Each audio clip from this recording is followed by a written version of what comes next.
the Pastry Witch, questionable potions at questionable prices, and today we're here with Melkor the Great. And we're going to be chatting a bit about Halo. Just a little, just a wee, just a tad.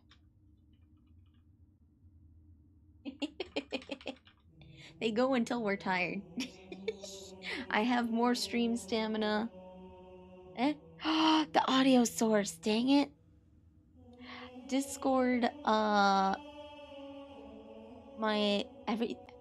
swapped, everything got reset to default. Let's go. Woo! That should work now, right? Maybe. Yeah. I'm talking. Can y'all hear me? There we go. And I'm a little quiet, so I'm gonna boost myself. Just add a little bit of gain. There we go. There we go. Peachy model's very blinky. I'll have to mess with that later. I don't use this often, but I figured since we've actually got a shared model parent here, I might as well. Fits the aesthetic better. Rockman good, Rockman good. Mm-hmm. If you have unpopular opinions, can we skip you across the pond like a smooth rock? You're welcome to try. You might not be buoyant enough, guys. You might not be buoyant enough. That's mine. Like, I've done a little bit of speed running, but I don't know if that skip is in my repertoire, necessarily. So I'll try again. I'm Vanille Pastry Witch, questionable potions at questionable prices. And I'm here with Melkor the Great. Hello. Hello. Melkor the Great, also go by Melkor Maragdos. I don't have that tag on Twitch yet, but I'll get it eventually. Earth Genasi Vtuber, I do troubleshooting live on streams and play variety games, and I need like a tagline at some point, but I'll figure it out later. Hi. They kind of just happen. My last tagline was kid on the squiddernet, squid on the internet, tired squid. Yeah. It just kind of happened one day. Like, I've got a little bit of a tagline on the tech support streams. I think it's like turning your problems into my solutions. I think it's the workshop one I've got going at the moment. But like, I don't have it on a business card yet. That's how you know it's official. Oh yeah, I have that. I have that on a business card. I'm actually getting a business card holder in the mail that I can decorate with stickers because I'm an adult. Ooh. Gonna get a Rolodex with it? Yeah, actually, I handed out my first business card. Like, someone asked me if I have it, and I was like, you want it? It's like, oh my god, oh my god. Someone finally wants this. I've prepared for this. Yes. It was with an artist at a little art meetup, and I had taken their business card, because they have, like, these really cute, oh man, I need to get it because it's with my other business cards, but they make these really cute, like, little chibi rooms. Like, you know, the zoomed out Animal Crossing where people just draw the little square rooms with a whole bunch of little knickknacks in there? I wanted to get one of those for Strim. So I got their business card, and then we got talking, and then they're like, oh, you stream? And I'm like, yeah. And they're like, can I have your business card? I'm like, oh, the only time you really get to hand out those cards, like, unless, like, you know the person and they, like, live nearby, it's only going to be at cons, really, where that kind of exchange happens, isn't it? Yeah, pretty much, because, like, that's the only people that I'd be like, I'm looking for artwork for my stream, and they're like, oh, you stream? Otherwise, it's like, how do you bring that up in conversation? Oh, yeah, I stream, by the way.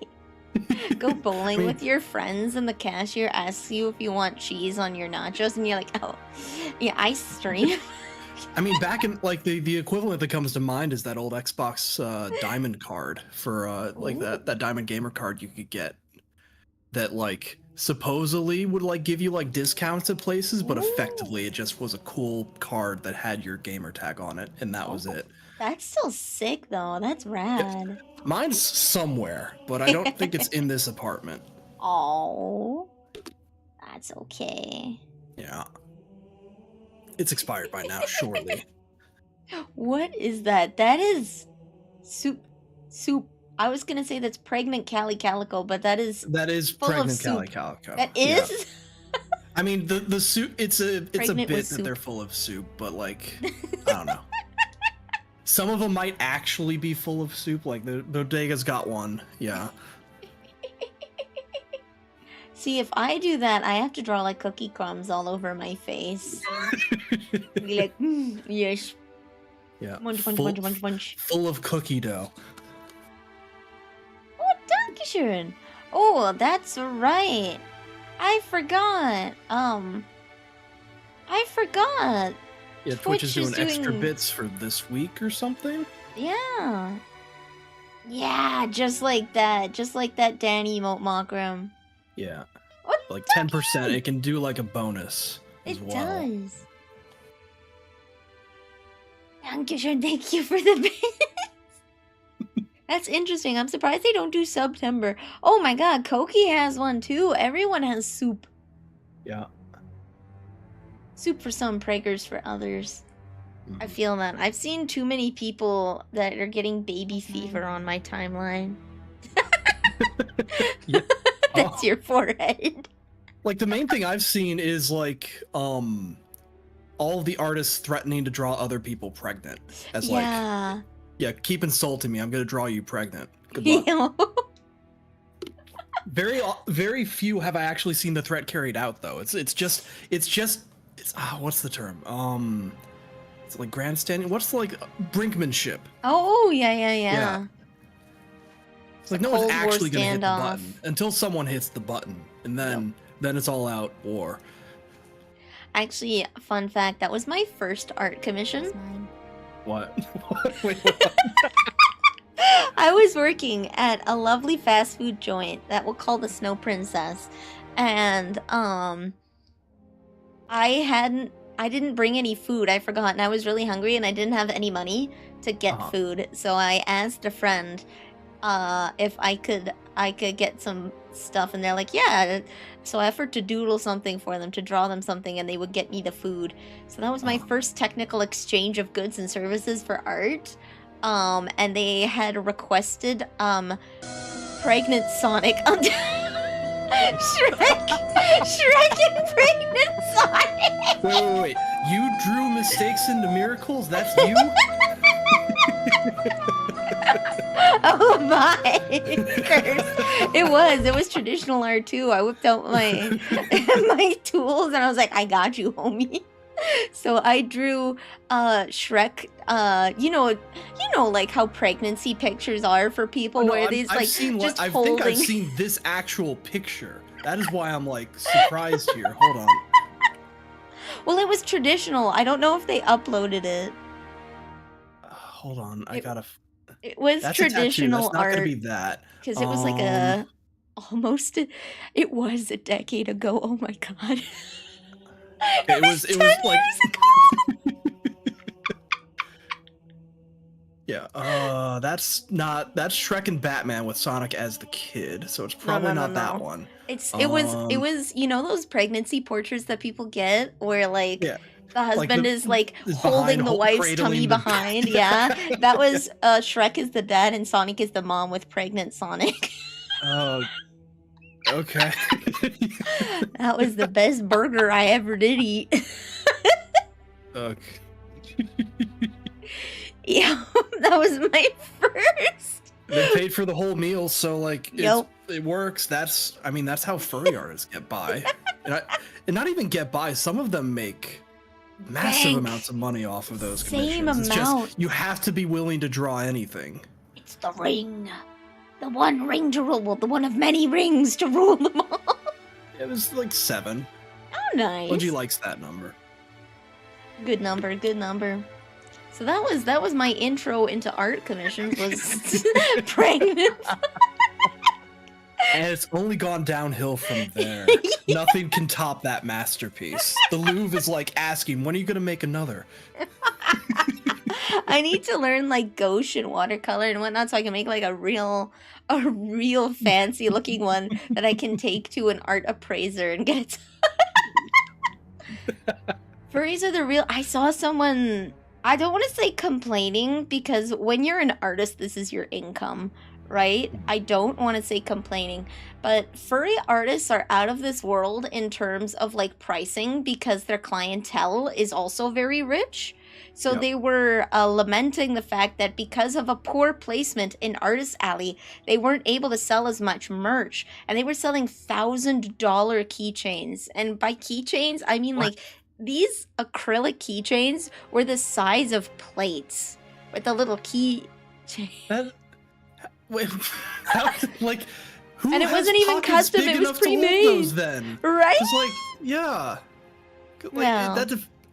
if you have pockets that big, like, they have to be giant, like 20 foot tall to make that work as a keychain, which means that might be why they're paying extra, but I'd have a question of how they got in the con in the first place. I don't think the doors would have let them in. Yeah, right? Too big. But like, I don't want to say complain because that's like their income, that's their livelihood. Right. So it's not really complaining in the sense of like they did, because of poor artist alley placement, lose out on prospective income. It was frustrating. It was frustrating, but damn, it's like, are people gonna? Apparently, yes, people do buy it at those prices because the furries are just on another level. They're on I have another to level. see like what one of these keychains looks like. Let me see if I can find it.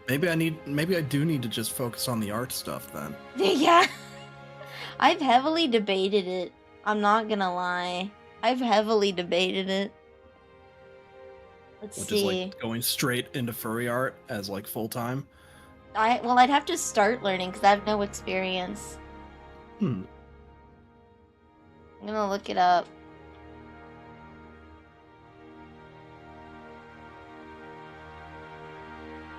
Let me see. Twitter. Artist charges $1,000 for furry keychains. I found a YouTube video about it.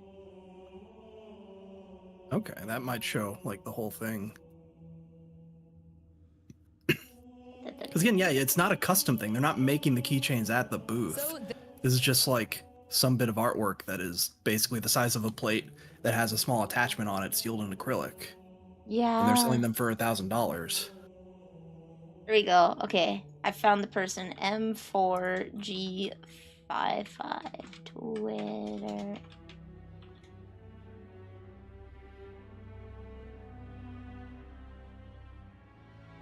Oh, it's gonna have been a while, so I'm gonna scroll. But,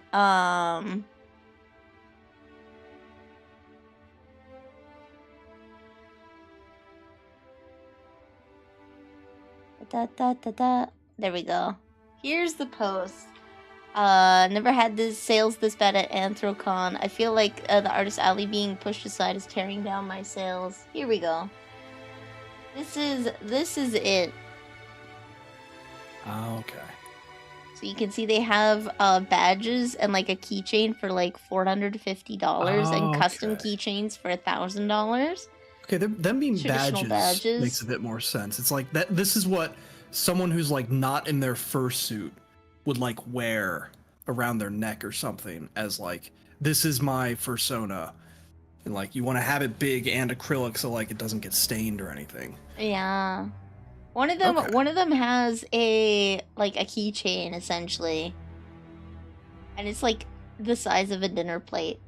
Let me bring this on screen.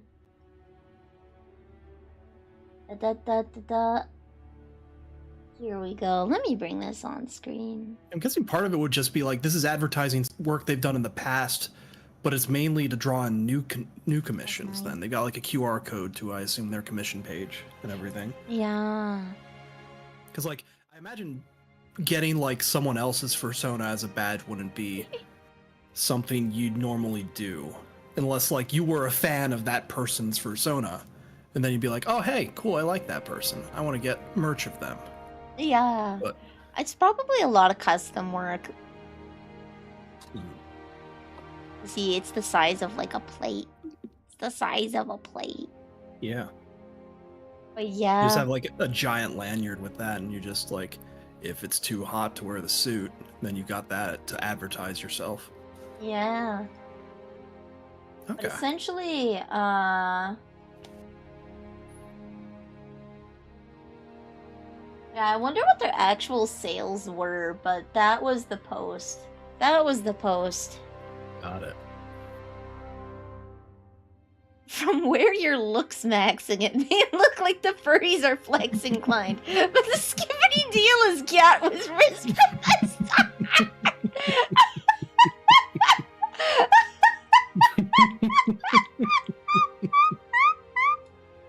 That's the Gen Alpha Fallout New Vegas bit, right?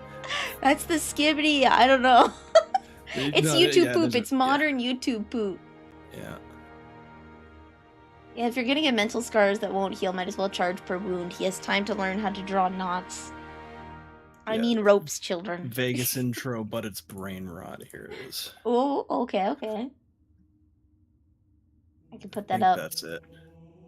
I can put this up. All right, let me pause the music and turn this up so we can hear it. Yeah, okay. I didn't watch past that. Oh no. Don't watch past that? No, I hadn't watched past that. I saw like a bit of this on Twitter, but this whole thing's 4 minutes. Oh, I didn't see the rest of it. I'll watch it really quick. Here we go. Blue Start from the top. Yep.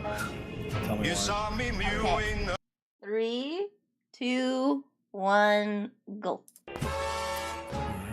Blue goon. You saw me mewing alone. Without a simp in my heart. Without a yacht of my own. Did they hire someone to do that, or did they AI? I assume it's AI. But maybe. Deadass. War stays the same. On God. You were grinding as a phantom tax collector, domed by the Mommy Express to deliver an Uber Eats order. What seemed like an easy grind has ended your mewing streak. Chad, this thing's made out of paper. And it doesn't taste like blue raspberry at all. Chad, is this thing even real? Chaz, this thing is real. What a weird vape. Weird, You like. need this simple grimace shake? Maybe artists riz people without looking them in the face. But I ain't a gooner. Dead ass. You've made your last L take, kid. Effing chat for getting caught in 4K. From where you're looking at fine, it boo. must seem like a baby grunt-sized hit of copium. But the skibba deal is, the gyat was rizzed from the start.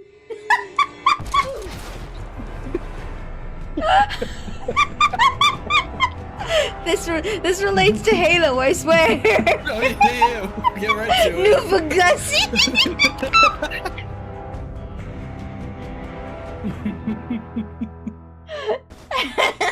There's one I have to show. Easy there, easy. You've been edging for a couple of days now, for real. For real. I tried to remove as much of your brain rot as I could, but the 6 hours you spent on TikTok instead of sleeping really did a number on you. Curiosity. You know, it took me 17 hours with a drill to get through that thick skull of yours. And frankly, your skull is the only thing that's thick about you. I've never seen someone with so much fat have no ass before. Hurry up and peel your flat ass off that sticky Doc, mattress please. so you can get the hell out of my house. You're starting to stink up the joint. Just because you say no cap, that don't mean you ain't gotta pay. I still want your caps. I don't do this doctor stuff for free. Skibbity peep edge chiriz. Let's see how bad your brain rot is. Can you tell me what this is? No, you fucking idiot. It's grass. What the hell is wrong with you? Forget your brain. That simp should have shot you through the dick. Ain't that thick in the head?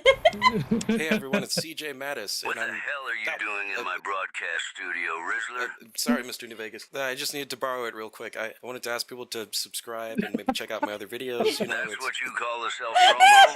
That was hell rich, Mr. Mattis. okay, fair enough. How would you do it? Hey kids, would you be a doll and subscribe to my home invader here? I'm sure it would mean the world. Okay, that was better. That's You're a definitely really good better at this. self-promo. Thank you. Now, should we keep yapping, or should we get back to the music? Yeah, let's play Blue Goon by Frank Frank Sinatra. Sinatra. Blue goon. You saw me mewing alone. Oh my god, that's so good. Without a simp in my heart. Without a yacht of If my there was a full mod from that, we'd have to get get some people to play through that. Dude, if there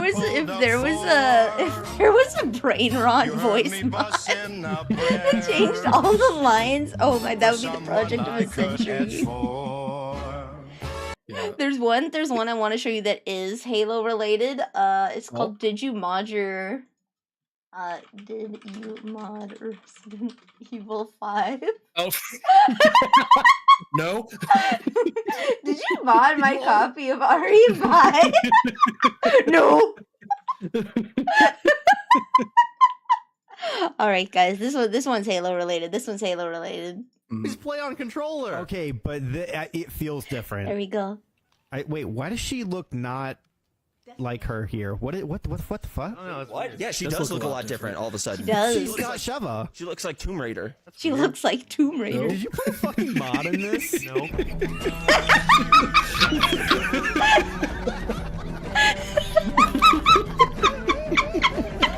Did you? No.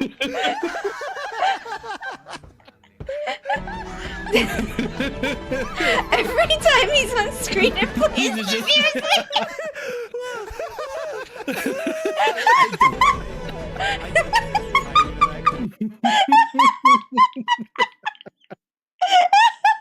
The timing of it. Did you want to make no? No. Immediately, just Master Chief. That was so good. He really looks maxing. All right, allow me to go find. I was playing earlier. Deference. Wait, no, that's card videos. Hold on. Deference for Darkness. I love that one. 8 Hours with Rain. Yeah. There we go. See, that's my vibe. I've been listening to that for quite a while. I was actually hanging out in a Discord talking to someone about Halo before this in preparation. You gotta get ready, yeah. Yeah, gotta get ready. Seems like the Universal is it ended with Reach. Yeah. Reach was like a masterpiece. And then they tried to make more games. Yeah. And that's about it. I think the thing people don't understand is it doesn't have to be Master Chief. We can, like, they had 2 successful stories, very, actually, arguably the best stories, told by someone who wasn't Master Chief. Yeah, like, ODST and Reach are in my top 3 for that reason. And 5 beats out 4 because it's a little better on that front, too. I have not played 5, actually. So, could you tell us a bit about Halo 5? Because, like, I was so done with 4. So, I'm gonna have to try to remember, because again, I haven't played it in a while. And if I wanted to play it, I can't just load up the Master Chief Collection to do it. I'd have to pull out the Xbox One and hook that up. I have a disc of it, so I could, but not this week, at least. Halo 5 kind of like, it tries to it does a little bit of improvement and changes off of what Halo 4 did. Like, all the graphics are going to be much better in that kind of line, just because, you know, newer console. This was, I think, the first one that was not for the 360, if I remember correctly. Okay. Which means, like, it's going to have to specifically be for, like, let me check that, actually. So I don't spread misinformation here. Yeah, the box they're showing here is Xbox One. Let's see. Yeah, Xbox One, Xbox Series X. So yeah, it didn't come out for the 360, so it had like improvements in graphics just from the fact that it's gonna have better hardware as a default. But, you know, that's a little bit about it. So you went through one thing how do you like ODST? Let's get that question first. Those are my top 2 games. I feel like ODST had the stronger, I have actually a little movie rubric that I was kind of used to review. It has like a stronger tone and intrigue for me.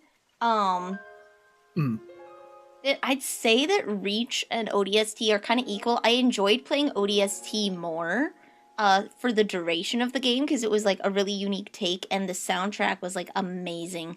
It was a very good experience and I liked it. But I feel like Halo Reach had the more impactful ending because I was expecting a more depressing ending like Reach in ODST. I was expecting no one to have survived in ODST.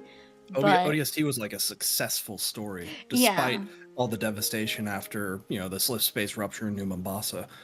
Oh yeah, so like for the most of the game, it was like pretty much for the entirety of the game is very like cohesive. The tone was consistent and really strong, and the pacing was good. It's a very strong game, so I enjoyed the entirety of ODST, but literally the last level of Reach is what made that entire game for me, and otherwise it would have been like probably they're both tied for first in that regard because the last mission on Reach is so good. But ODST as a whole is like super strong. How do you feel about Edward Buck? Ooh, I'm very bad with faces and names, so I have to Nathan Fillion. Nathan Fillion. Oh, is he Romeo? No, he was Buck. He's he's the squad leader. Oh, the one with the hots for Dare. Oh, okay. I didn't connect too much to the individual characters.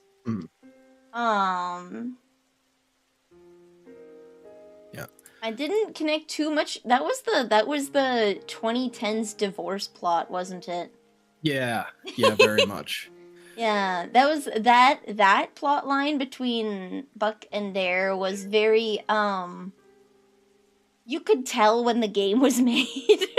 Yeah. Because that was a very common plot line at the time.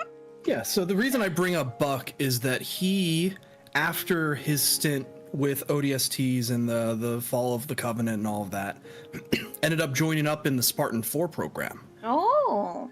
And he is one of they're in Halo 5, there's 2 squads of Spartans that are like doing different bits of story. One of them led by Master Chief and a few of the other like Spartan 2s and 3s that like have been recovered since the whole fall of, like, there was a big diaspora essentially with the fall of Reach from all the Spartans getting, like, a bunch of them got killed. Other ones got basically sent to places where they didn't have a really good way to get out. Like, I think it was Kurt who, like, there's a couple of them that were like stuck in, like, there was like a shield world called Onyx in one of the books that they got stuck in for a bit. Excuse me. But so the main story in Halo 5 is basically, spoilers for anyone who hasn't played Halo 5. From what I remember of it, basically Master Chief and this other team, like Fire Team Osiris is the name of the other group. It's like they're working for Oni. It's like a bunch of Spartan 4s. One of them is Jameson Locke, who's like the main character, the lead of that team.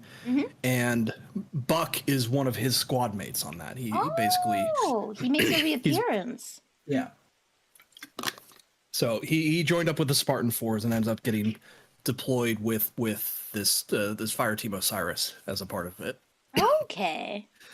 And there's 2 other characters that I don't know off the top of my head, which tells you a lot about it. The game.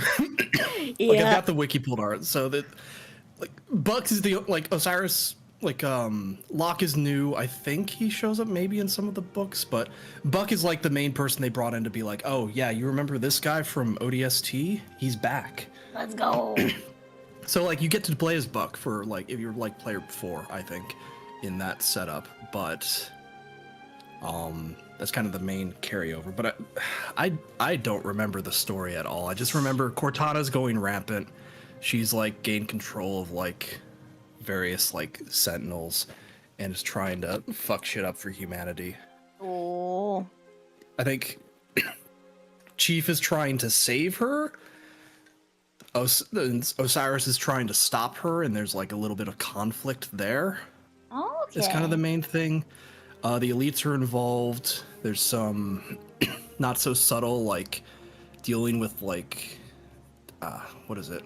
Julian Dama shows up. He's doing some stuff at the beginning, like a rogue sect of the Covenant. So you have a reason you can fight Covenant after the war. It's not just the elites are on your. Not all the elites are on your side, so it's more wishy-washy. Pain. But I don't know. It's. I don't know the story of Infinite because I never played it. I barely remember 5. I sort of remember 4, but I lost interest on it. Really. Oh yeah, I lost interest really hard partway through 4 with like, I think the one that tipped it over the edge was like the reverse evolution, and it's like, you. I have it all memorized. Let's go. I have an issue with the little chat thing, so I'm gonna put a new one on. But the whole reverse evolution thing. Which bit was that? So in 4, there we go. In 4,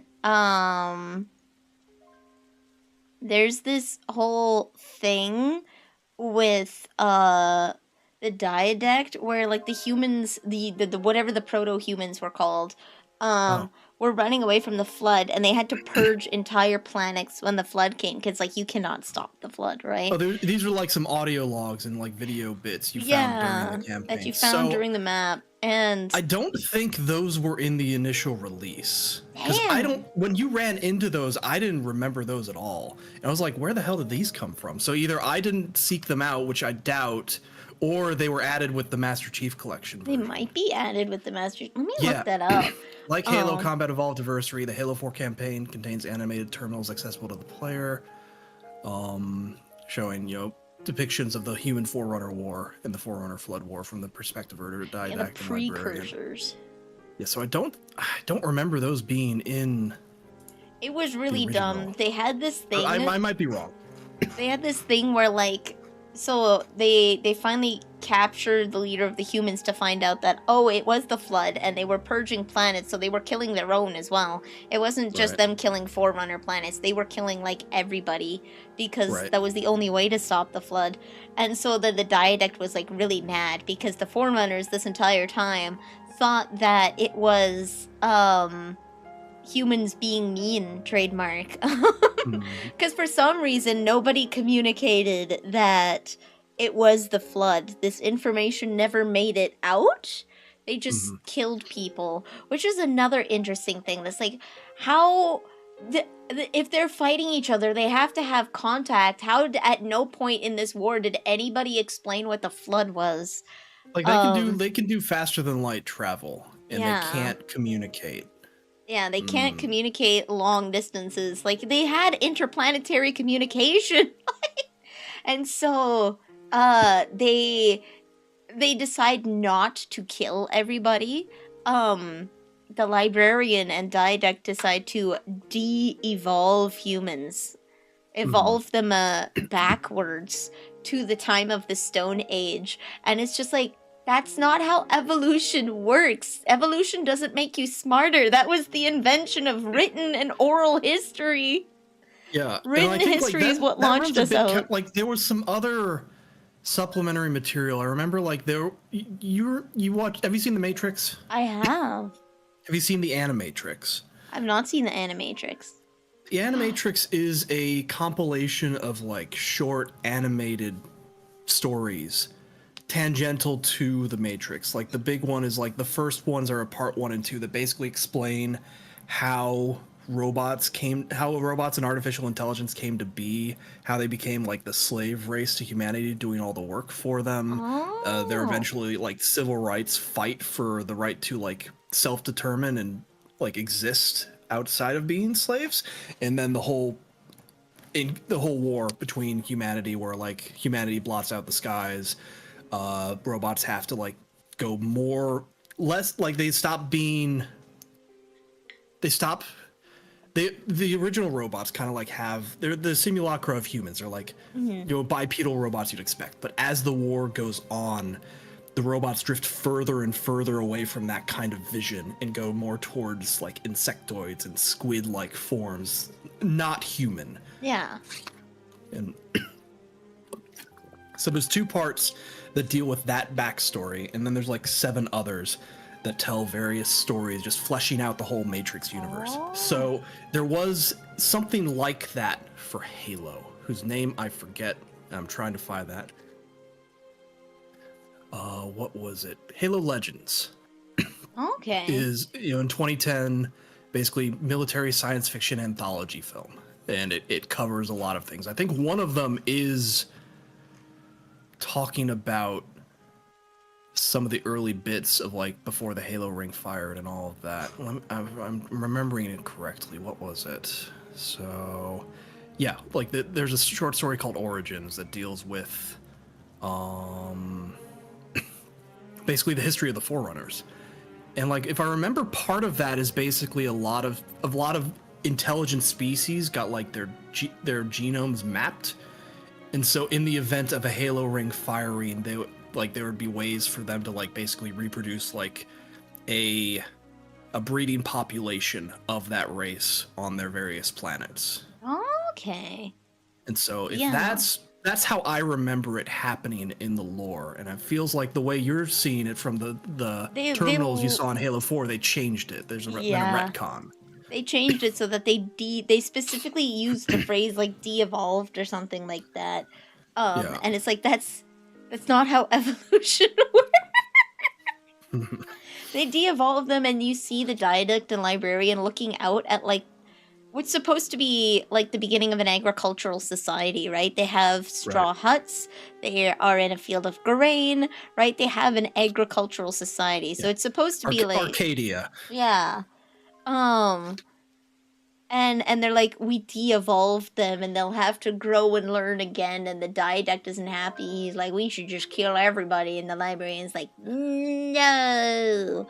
I mean, they were killing us for a good reason, so it's not fair to make them go extinct. We'll just kill all of their loved ones and take away everything they know. So the implication was like these people were inherently dumber. I shouldn't say inherently dumber, but the people of the distant past future, the distant past future people were very much smarter, and now they're just normal people. Yeah. I'm wondering. I think the terminals were in the original version. I must have skipped them then. That I guess tells you a bit more about how much I cared at that point, because like through the initial set of games, I was hunting for secrets to the point where Bungie got in contact with us to figure out how the hell we did certain things. Nice. So, yeah.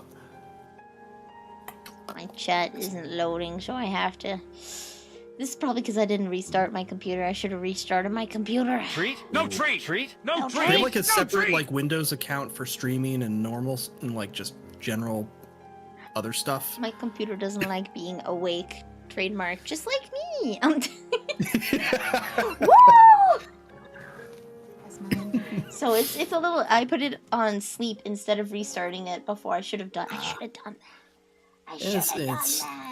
Next time we'll get it. Next time when we have to talk about Halo again or some other hyperfixation that comes up.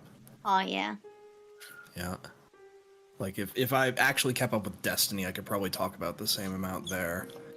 But I did lose interest in bits. Like, I'm not playing it now just because, like, apparently there's good stuff happening, except for the stuff with Bungie firing people. But that's that. Pain pack. Everybody's firing people. It's like, but that's like we've got record profits and we're laying off people. It's like that doesn't make sense. There's something inherently wrong with that kind of setup. Yup. No, it's 100% corporate takeover where they're more focused on meeting margins. Right. They want this quarter to look good because then they get bonuses, but that doesn't matter. There's no investment in the long-term function of the company because the people who are making the decisions aren't going to be here. They're going to get some kind of like bonus. They're going to get go with a golden parachute when things start crashing and burning, and then they just move on to the next one like a parasite. Yeah. Yeah. Like if I could kind of make that not happen, I'd make it so like every company is a cooperative. Every individual who works there gets like an equal share of the profits. Oh yeah, like the developers get bonuses as well when the game does well. No. Like even equitable across the board, regardless of Oh. what position you live in the board. Like basically, half your profits would be reinvested towards like you could vote on how much of your profit would be reinvested towards business stuff, but everything else would be an equal distribution to every employee of the company. Part-time, full-time, contractor, anyone who counts as working. So That'd be good, yeah.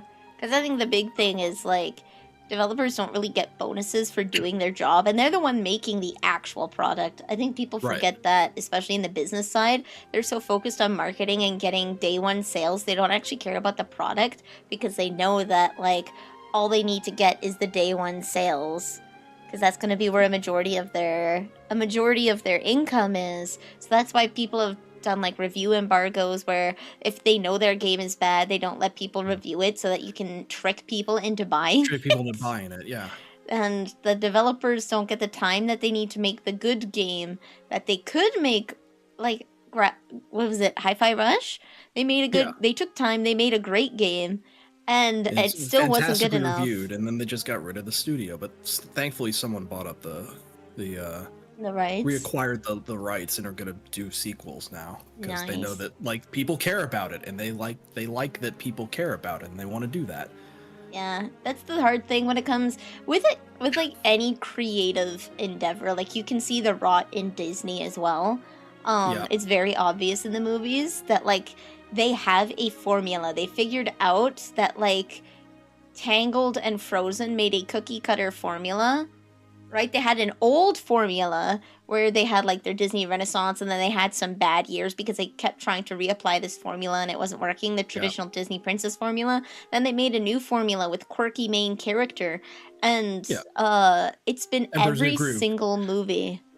Like Emperor's New Groove was good, but then like they kept going further with it, and like I don't know, it's just I don't know a damn thing about Wish. I've I don't know what the seen hell happened some there. of Wish, and it's like it's really dumb because it's when you write characters to fit archetypes, right? Because at least the girl from Tangled, Rapunzel, has her own identity, right? Anna and Elsa moderately have their own identity, but you can tell that Anna is just a cheap ripoff of Rapunzel, right?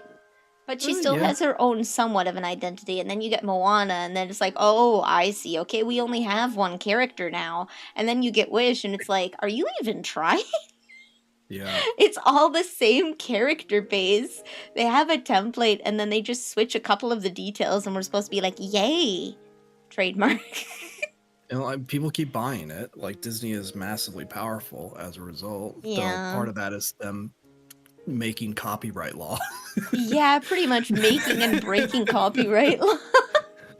But that shit needs to be 25 years and you're done. If you Yeah. can't make it popular, someone else will at year 26. Sorry. yep, if you're not actively working with the IP and making new stuff for the IP, it's over, buddy. Right. But like the corporate brain rot has like come into games in pretty much most creative spaces, like Blizzard as well, with like Warcraft 3 Refunded, right? Yep. Where it's like they're more focused on the numbers than they are about the actual creative product, and that's why people buy these things, is because they're creative products, right? Overwatch 2, biggest example. Like, I don't like it feels like they only did Overwatch 2 so it wouldn't just be an update to Overwatch, but it Pretty is an much. update to Overwatch. That's all it is. It is. Oh, what happened was that was when the loot boxes were banned in Europe, and that's Yeah. their second biggest market, right? Because it's Asia first, Europe second, North America third, right? We're pretty So low on the totem pole in North America. So We're making all the games, but we're not who's buying them. yeah, 'Cause- not enough yeah. population, Oops. comparatively, right? Yeah. There's some cities that have more people than the entire country of Canada. So, Yeah. so Overwatch had to change from the loot box system that they had to a battle pass system, essentially, because they wanted to be able to keep the European market. And so what better way to do that than to relaunch Overwatch 2 and whatnot. And then they You can tell when it was announced that, like, they had nothing. They were just told they had to make it and announce it as fast as possible. If they had the single player stuff they promised, like a whole campaign mode and all of that, I mean, it probably would have done well. People would like have like, okay, this is like a legitimate reason to relaunch it. Like one, Battle Pass stuff, of course, that if they're gonna have to revamp all of that to accommodate new laws, then they're gonna have to do that. That's just a fact of like the business. But if they actually like put in enough changes to warrant further than just that, people probably would have been fine. Yeah, like they could have just kept Overwatch 1 and just did a great overhaul. Yeah. With the Battle Pass.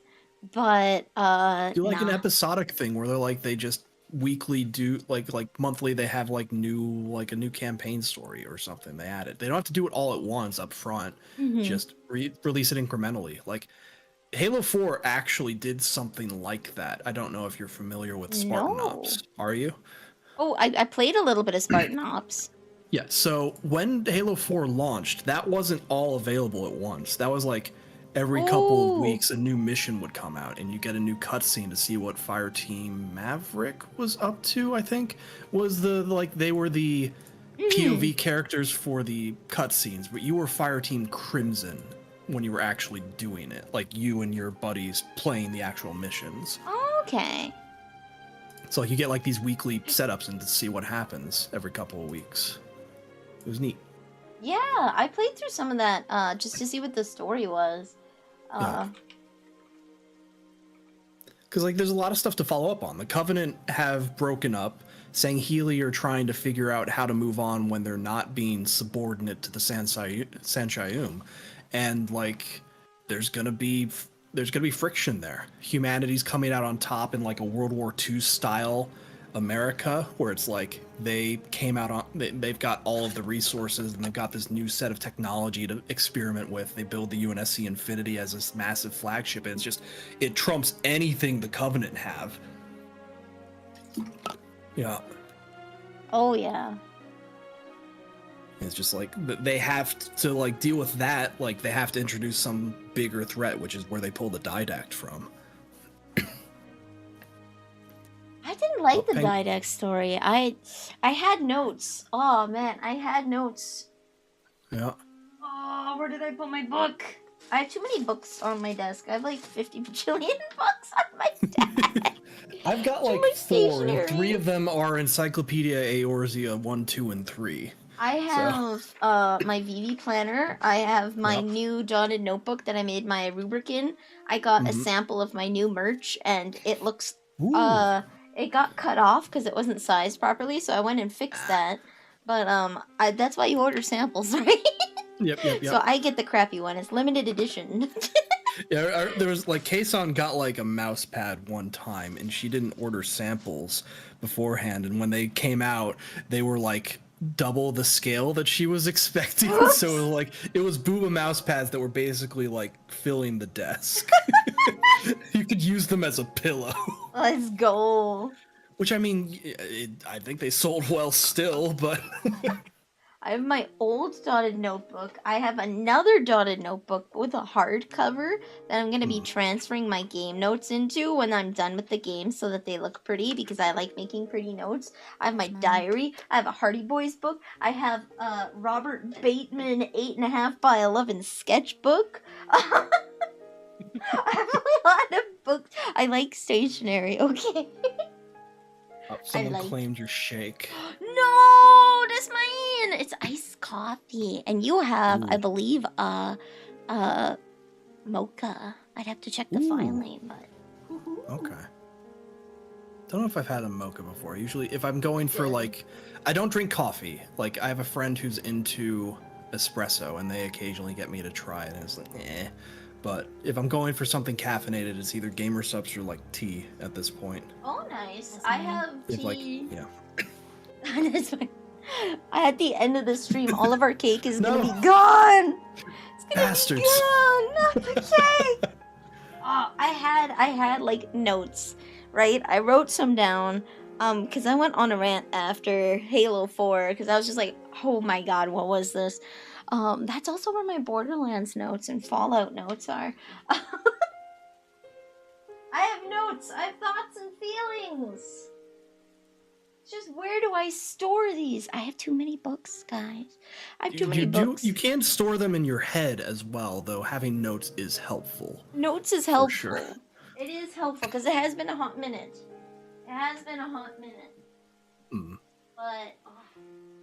I'm sure I will find it at a later date. But essentially, like, I didn't like the story. Like, I did like the story between Cortana and Master Chief. I felt the B plot of Cortana and Master Chief was more interesting than the Diadact, and I felt like Cortana's death could have been more impactful. Because the entire time they were being like, vagrancy is, oh, she's running too many, she's thinking herself to death. But like, if they had run more with the sense of like, there's a point where an AI stops being an AI and becomes human, right? That's what Halo 5's about, actually. Good. Okay. Yeah. Cortana becomes human, essentially? Yeah, essentially. Like, so with Bungie has done the AI thing in a few of their different games, and like there's a couple stages leading up to rampancy, and there's certain AI get to this point of, I think the term is metastability, where they stop basically gorging themselves on all available data and actually can like semi-function just as an evolved being at that point. And Cortana goes through that in Halo 5, and there's conflict as a result. See, I would have liked that better, because like 4, they treated it like it was rampancy and she's just going to perish. But I like the angle of like, what if it wasn't rampancy? What if the issue was she was becoming, because she had thoughts and feelings, and she used that kind of language where it's like, I want. I mean, that is part of the rampancy. That's part of rampancy, is that AIs stop doing what they were created to do, like what was in their base coding, and start moving past it. They start adding new directives and all of that, and just they can create their own directives. They become human, right? Yeah. And I felt like if maybe they had approached it that way, where it was more that like, it wasn't that Cortana was like dying, but rather she was becoming human, and that's why they have to dispose of her, is because she will stop obeying, because she becomes human and will have agency and won't do what they want. They have to kill her before it gets to that point, before she realizes that's what the point is, right? And then her death would have been more. Her death would have been more impactful, like if she stayed dead as well, because she finally becomes human and she finally realizes that she just wants Master Chief. You can go with that, right? Where like she actually loves Master Chief, and have her last act be an act of sacrifice, where she understands that even if she lived, they would kill her because she's human. So she uses her last time alive to make sure that Master Chief gets back home safe, because she's going to die either way. That would have made that scene way more impactful. Yeah, so I feel like that's a part of that is gone through in Halo 5, but again, I haven't played it in a while and I don't remember the specifics, but that might be a reason to look into playing it, though. Maybe. But you'd have to have an Xbox One to manage it. Do you have one? Nope. Ah. My sister does. She has the new Xbox, so maybe I can hijack it can that. play on that, yeah. So how is, I'm just checking the wiki article for it, or the Halopedia article. So yeah, basically they're looking for Katana, blah blah. Yeah. Okay, yeah. There's a little bit of discussion for that. Halsey has or not Halsey. Cortana basically makes a new faction based off of like, you know, robots, the various like things the Didact was using against you, kind of get their own. Okay, like, she becomes their new sentience? de facto leader. Yeah. A weird Protoss Zerg mix. Yeah, they're called the Created, I believe, is the term she used. So it's like basically artificial beings start basically being under her banner, if for lack of a better word. You kill Cortana again? I don't think you end up being able to kill her in the end of it. Oh, like emotionally, I could see that not happening, because like I think that's part of the conflict of why there's like the two teams, like they have Fireteam Osiris with Locke and all of them going like they're more of like on the side of Oni, who are like, we're gonna kill Cortana if we can get to her, but Chief and the blue team are like, we're gonna try to negotiate because Chief's not gonna kill her. Yeah. They're buds. Yeah. They're buds. They're work partners. Exactly. Mm-hmm. After they're brothers in arms. After you work with someone in that kind of situation for that long, you become family. Right. So I had sent you a list of questions beforehand. Yeah. And I wanted to ask, because one of the things when I stream, I like to play game series because I want to see where they started and where they went, like developmentally. But one thing that I will never be able to emulate, even though stream kind of gets close, is your experience with Halo growing up. Because I know a lot of people had Halo. I had friends who had Halo, right? And most people, their experience was like they played it at home with their siblings. They had their friends come over. Like you'd eat popcorn and then you would play Halo, like the PvP, and lots of people ran to do like lasso and everything. And it's a very different experience than like playing it alone on your computer. Because like as you can get close with like playing on Discord with people in a voice call, but nothing beats the feeling of couch co-op. When you're all watching everything the same in like real time, you have snacks, you're chatting with a group of your bros, right? Your mom is like, don't forget, you gotta go to bed in an hour. Like there's so much nostalgia that impacts your memory. So I was wondering, what was your experience with Halo? Yeah, I actually didn't get a lot of the couch co-op stuff. So like the original Halo came out, I didn't own an Xbox at the time. I mainly played it through other people bringing it to party-like venues where there would be downtime to play a game between stuff. Like, I think, like, summers, like, there'd be, like, football, like, what are they, like, 2-a-days or 3-a-days, where basically you're doing, the little programs. Yeah, like, you do, like, multiple, basically, practices, but, like, have, like, a downtime in between. And one of the things during that was, you know, people had a couple Xboxes and they were playing Halo, so I'd be doing a little bit of that. But most of my stuff is more like kind of rebutting that like you have to be in person for it because it was all online. Oh yeah. Like that was my main connection to people as a kid because at the time I was undiagnosed autistic because my parents ignored the diagnosis when I was younger because like, oh, he can read, he'll be fine. And just ignore all the possible social repercussions of that. And have to rediscover it 20 years later. Yeah. So one of my main ways to socialize was through gaming. Like Halo 2 was like a main outlet that got me started to doing all this stuff online. I wouldn't be here without Halo 2. Nice. For sure. Just because like before, like I didn't really set up TeamSpeak or anything for like playing like WoW or anything like that. I didn't do WoW. So, like, none of that, like, the main way I talked to people online at first was getting in a custom lobby on Halo 2 and talking through those shitty Xbox Live mics. Like, not even, like, sometimes you'd be playing a game in the background. Sometimes you just sit in the lobby and chat. Nice. And, like, that was, like, a lot of my adolescence is doing that through the various Halo games that came out. Roar says, I remember my brother's friends woke me up one school night because my older brother dipped out on playing Halo with them. It was a wonderful feeling. I didn't have a lot of people to play games with. I remember playing, I played Portal. I have a sister. She lived with me. Yeah.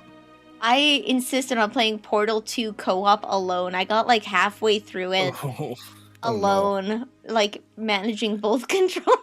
No, don't do that. Tell me you've played through it with a person since, I have. right? I've beat Portal 2 co-op because you have to have another person to do it. I forgot who with, but I have like beat it. But my first time playing it was alone. Oh no. Yeah.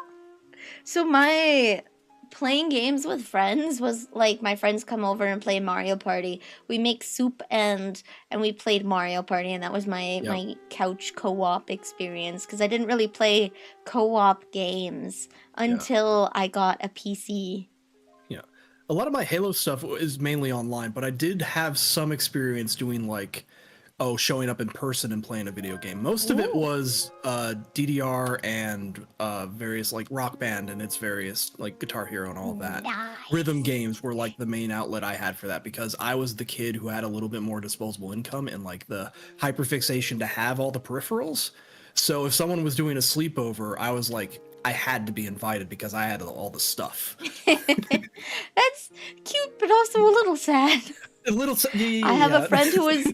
I have a friend, and I feel so bad for him. I wasn't in school at the same time he was, but he got invited to parties, and there was someone that called him Rock Band. They didn't even know what his name was because he had Rock Band. And do you know how horrible that feels to get invited to parties and they're like, "You can leave now." It's like. I mean, if you leave, you take the stuff with you. Right? Like, I have to be there to supervise it. You're gonna break it. Yeah, it's just pain, Pecco. Like pain. Like that, that's like a bad way to look at it. Me, I think my perspective was I am bringing value to this that I'm not bringing elsewhere. Oh, yeah, no. I didn't have the best self-esteem at the time. His schoolmates were mean.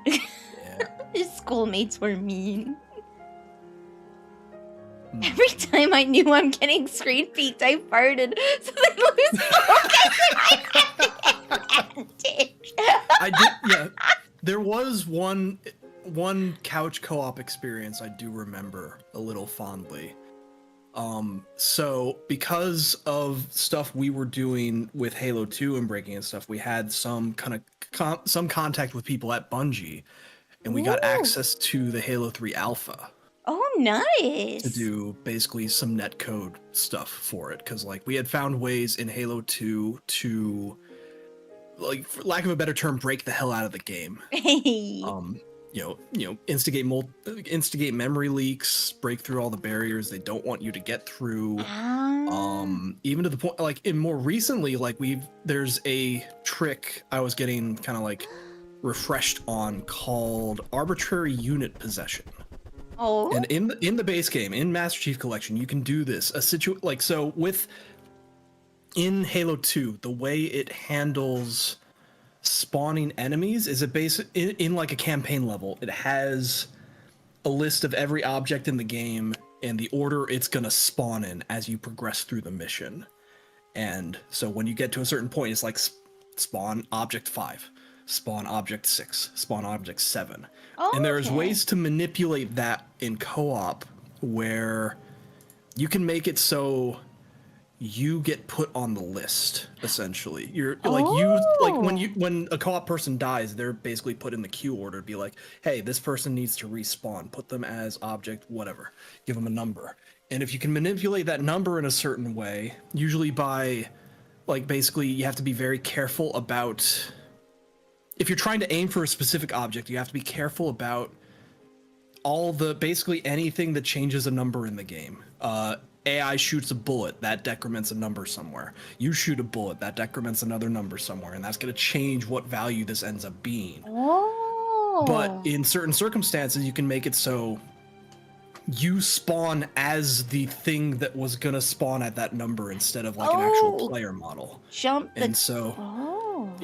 The examples that I've seen are a Phantom and the that big Sentinel Enforcer in Yeah, you can spawn as that. You control it.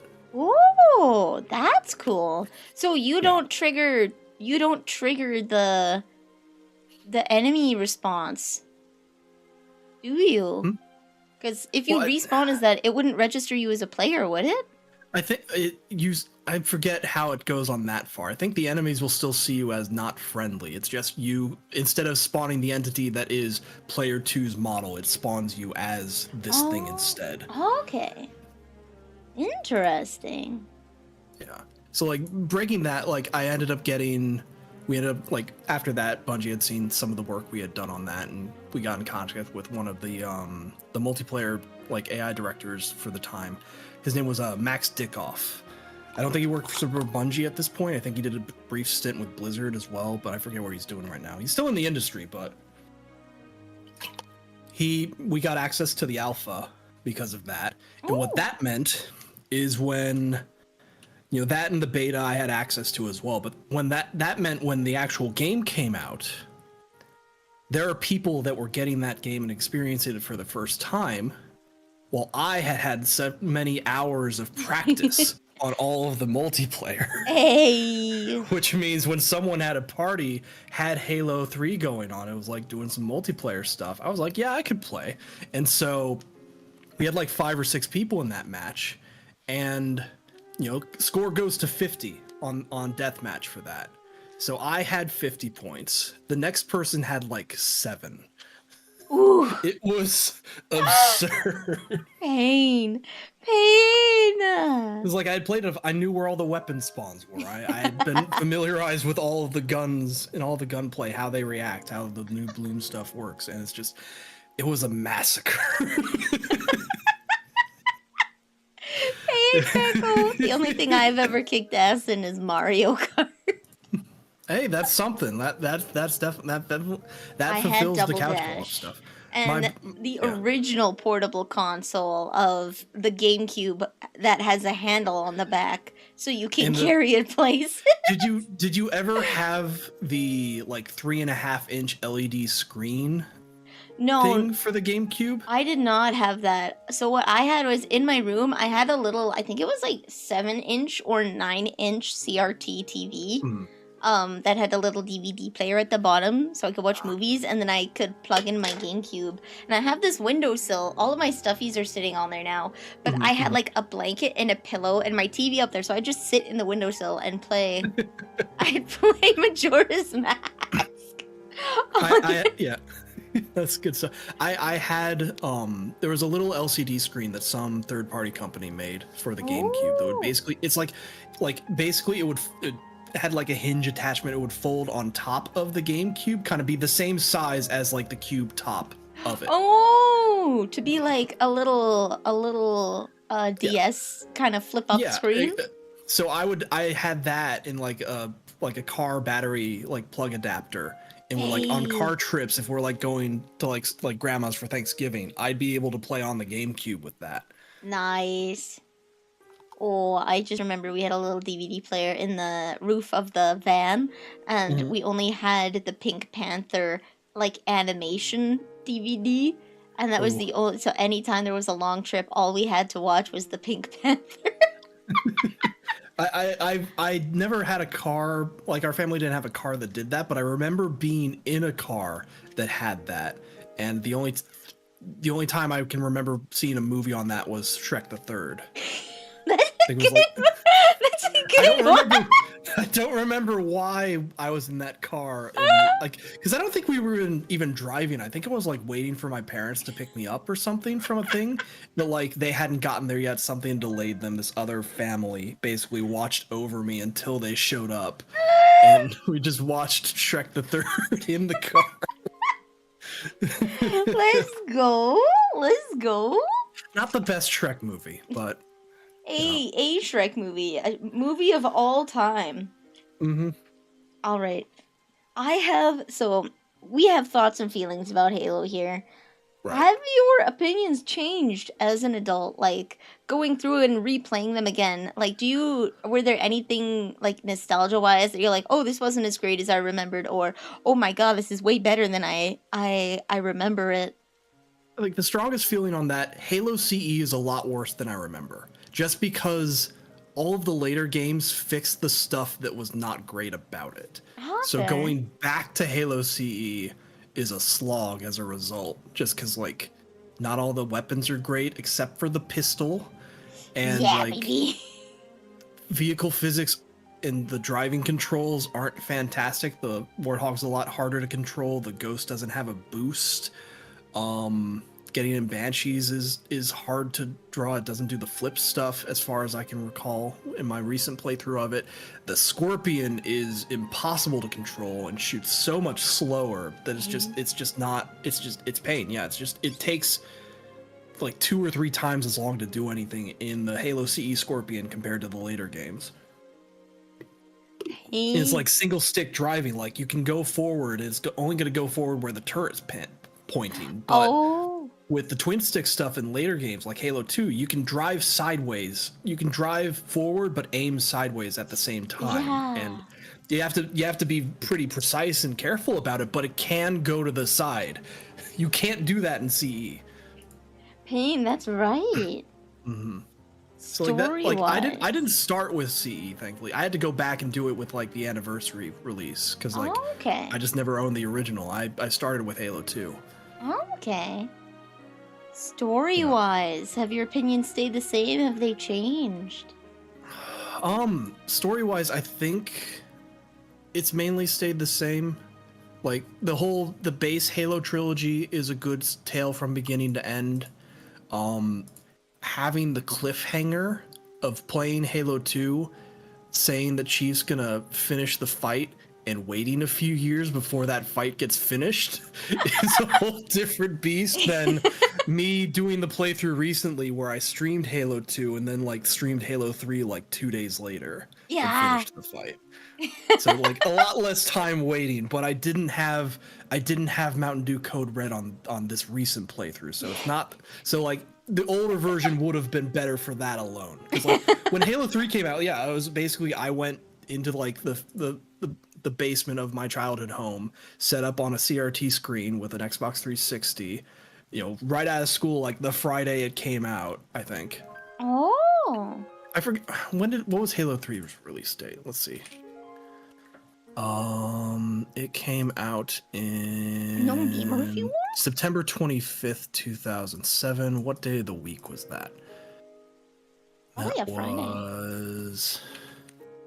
I know that midnight releases for those things, especially for like Halo 3. That was a Tuesday. That was a Tuesday. Damn. Yeah. Tuesdays are like typically the game release from what I remember, because like you don't want to release it right on Monday and like waiting till Friday is another not thing to do.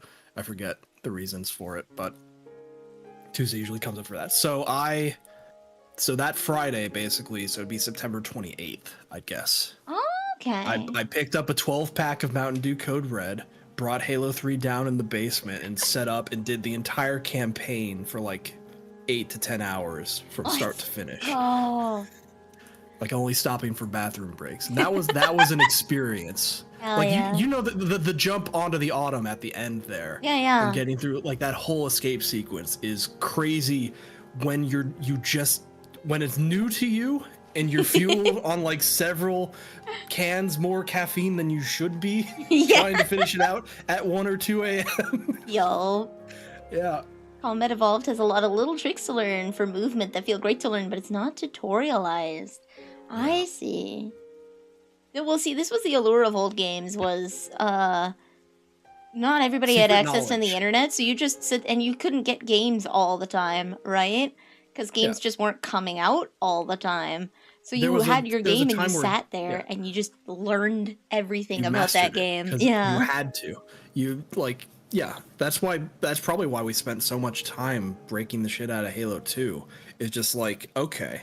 Like there was a lot of the time, like we had it was a clan, I think was the phrase we used at the time, basically a group of people who were all working together to do things. High Impact Halo was a big forum at the time where a bunch of these groups of people gathered and like did theory crafting, figured out, okay, hey, I did a tutorial for this thing. This is how you can do this thing on this map. Oh, have you thought of doing this to get through that barrier? And like a lot of discussions and like, sometimes like just trying to like one up each other with challenges and be like, oh, I bet you can't do that. Oh no, we did do this. Here's the video footage. And this was before YouTube. YouTube didn't exist for the beginning of this. So like there was like an old file sharing site called Mythica, I think, where we like would upload like these 240p captures on like an AverMedia capture card to like just the raw footage of trying to like do these things that people have set their sights on. And there's like embarrassing YouTube videos of compilations of that to music from the time. It wouldn't fly, and then I'm probably not going to link here. I might send like a couple privately as examples, but like I don't want to show them. We can keep them private. We can keep them private. Yeah.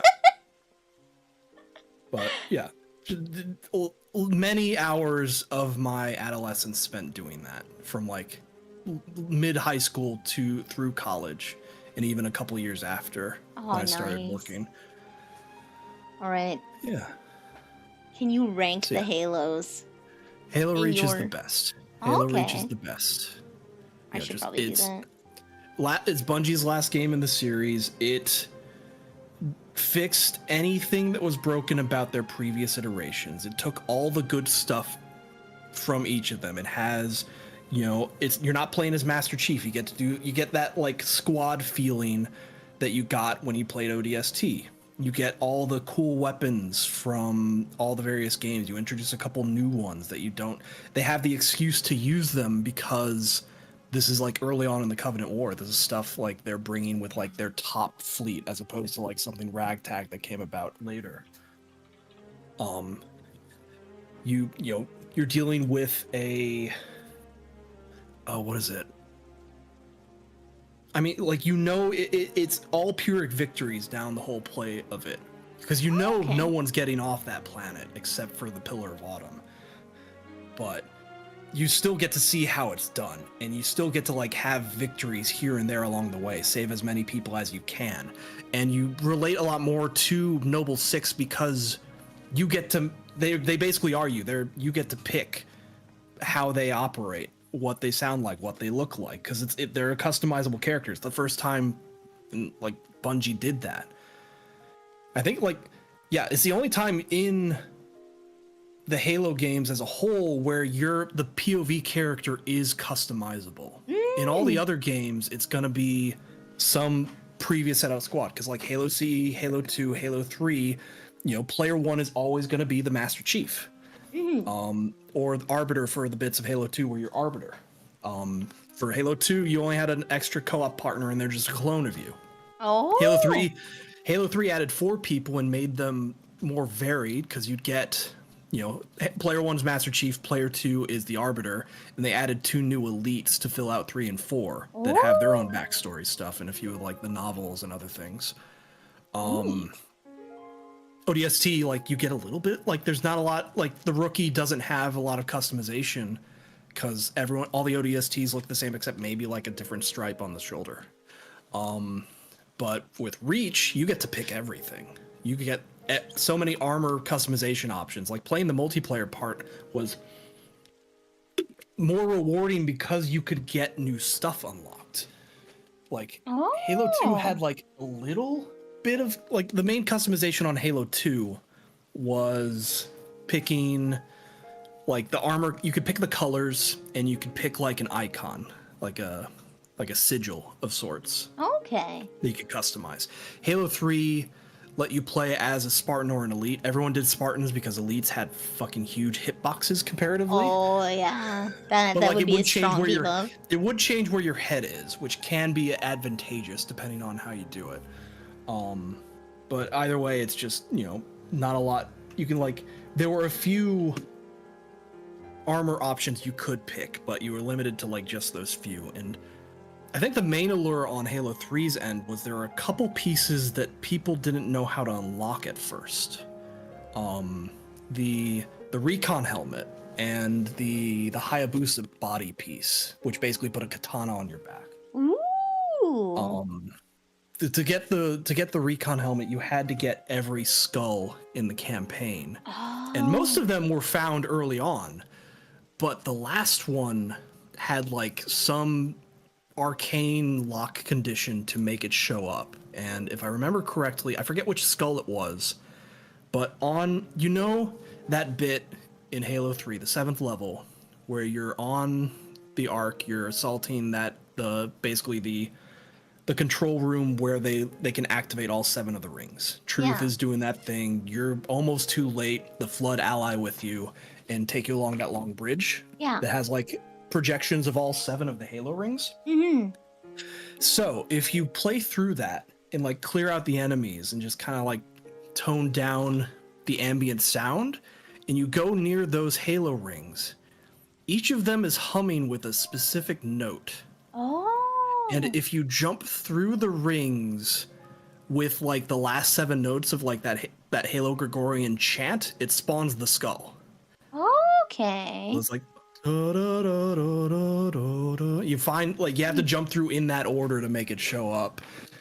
And I don't remember how people found that, but like I was one of the first people to actually, once it was found, I was one of the first people to actually get it early on. But like at that point, the cat was out of the bag and people knew how to do it. It was just getting a team together to actually do it. Okay.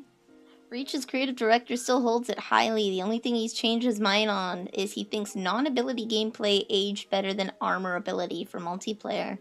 And the Hayabusa armor, if I recall correctly, was a nod to Team Ninja putting a Spartan in Dead or Alive 4. So they adapted Ryu Hayabusa's armor for Halo 3. Right. They had a headpiece and they had the armor with the sword on the back. Okay. I honestly do prefer the non-ability gameplay because the abilities in, was it 4? I hated them. A lot of them didn't have a use to you. Yeah. Yeah. Like I honestly, I just wanted to run. I didn't want any ability. I just wanted the ability to run. And the fact that running was not always there. That was one thing that Halo, if I remember correctly, Halo 5 did right, is that sprinting was built in. You didn't have to have an ability for it. Because I never used the hologram. Like you could sprint, you could hurdle over obstacles. There were some other Spartan abilities that were all built into the various suits you were doing at that point. So you didn't need an ability for it, but you could get I think you could get abilities on top of that. Like you could get that hologram projector or armor lock or something along those lines. Yeah, I get the armor lock or the jetpack. Those were the only two abilities where it's this will drastically change my gameplay. The hologram I found just didn't work, or I wasn't using it correctly. Yeah, the hologram's tricky. Basically, if the enemy sees you use it, then they're gonna know you're the real one. You have to basically be out of sight to send the hologram out from behind a corner, and then the AI will aim at the hologram until you show up and prove them wrong. Yeah. But See, that's the that's jetpack, finicky. it's movement-based abilities, right? I think the most OP ability in any game is the one that increases your movement capabilities. So whether it adds the vertical jetpack that allows you to sequence break, right? Because people don't necessarily think about the limits of jumping. And if I jump at this angle, right, and I lift off at this point, I can reach this thing.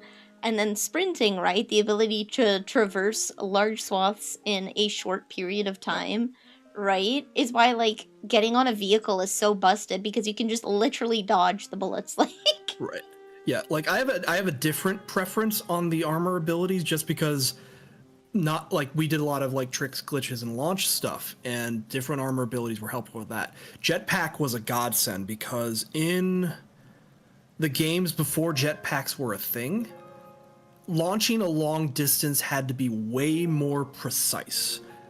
In the levels that on Reach that didn't have jetpacks, you still had to do this. Basically, when you're doing a launch, you're sending your player model high in the air through explosive physics and other things. Turn on the Sputnik skull to increase things, getting a pile of grenades under a warthog, detonating it all, and making sure you survive to send it flying somewhere. But if you don't land on the thing you're aiming for soon enough, there's going to be a fall timer.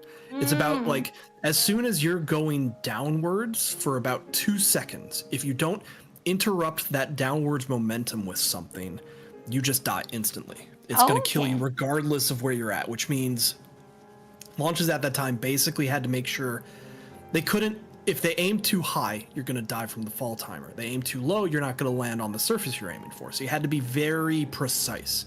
And there were launches on Reach that were a lot easier because you could feather the jetpack control to slow your descent and stop that timer. Yeah. So it opened up a lot more areas. That bit on Tip of the Spear where a pelican flies in to drop a bridge for you? Yeah.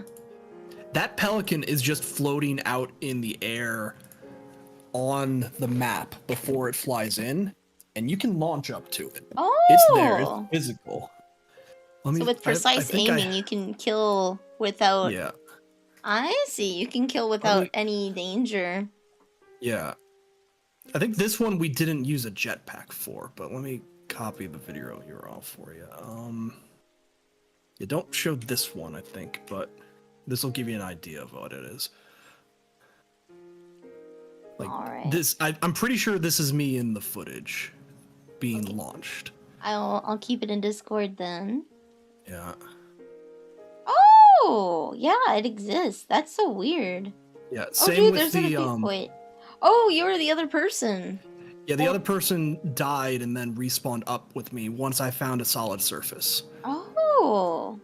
So that's how you kind of get other people up there. Oh, that's cool. Yeah. And so like that, like the jetpack was very helpful for like getting on a bunch of buildings in Exodus and New Alexandria. Well, New Alexandria you didn't really have to launch. You were given a Falcon. You could go anywhere.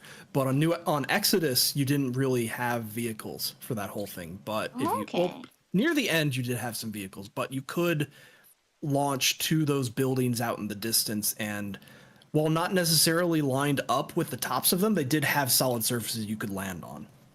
Okay.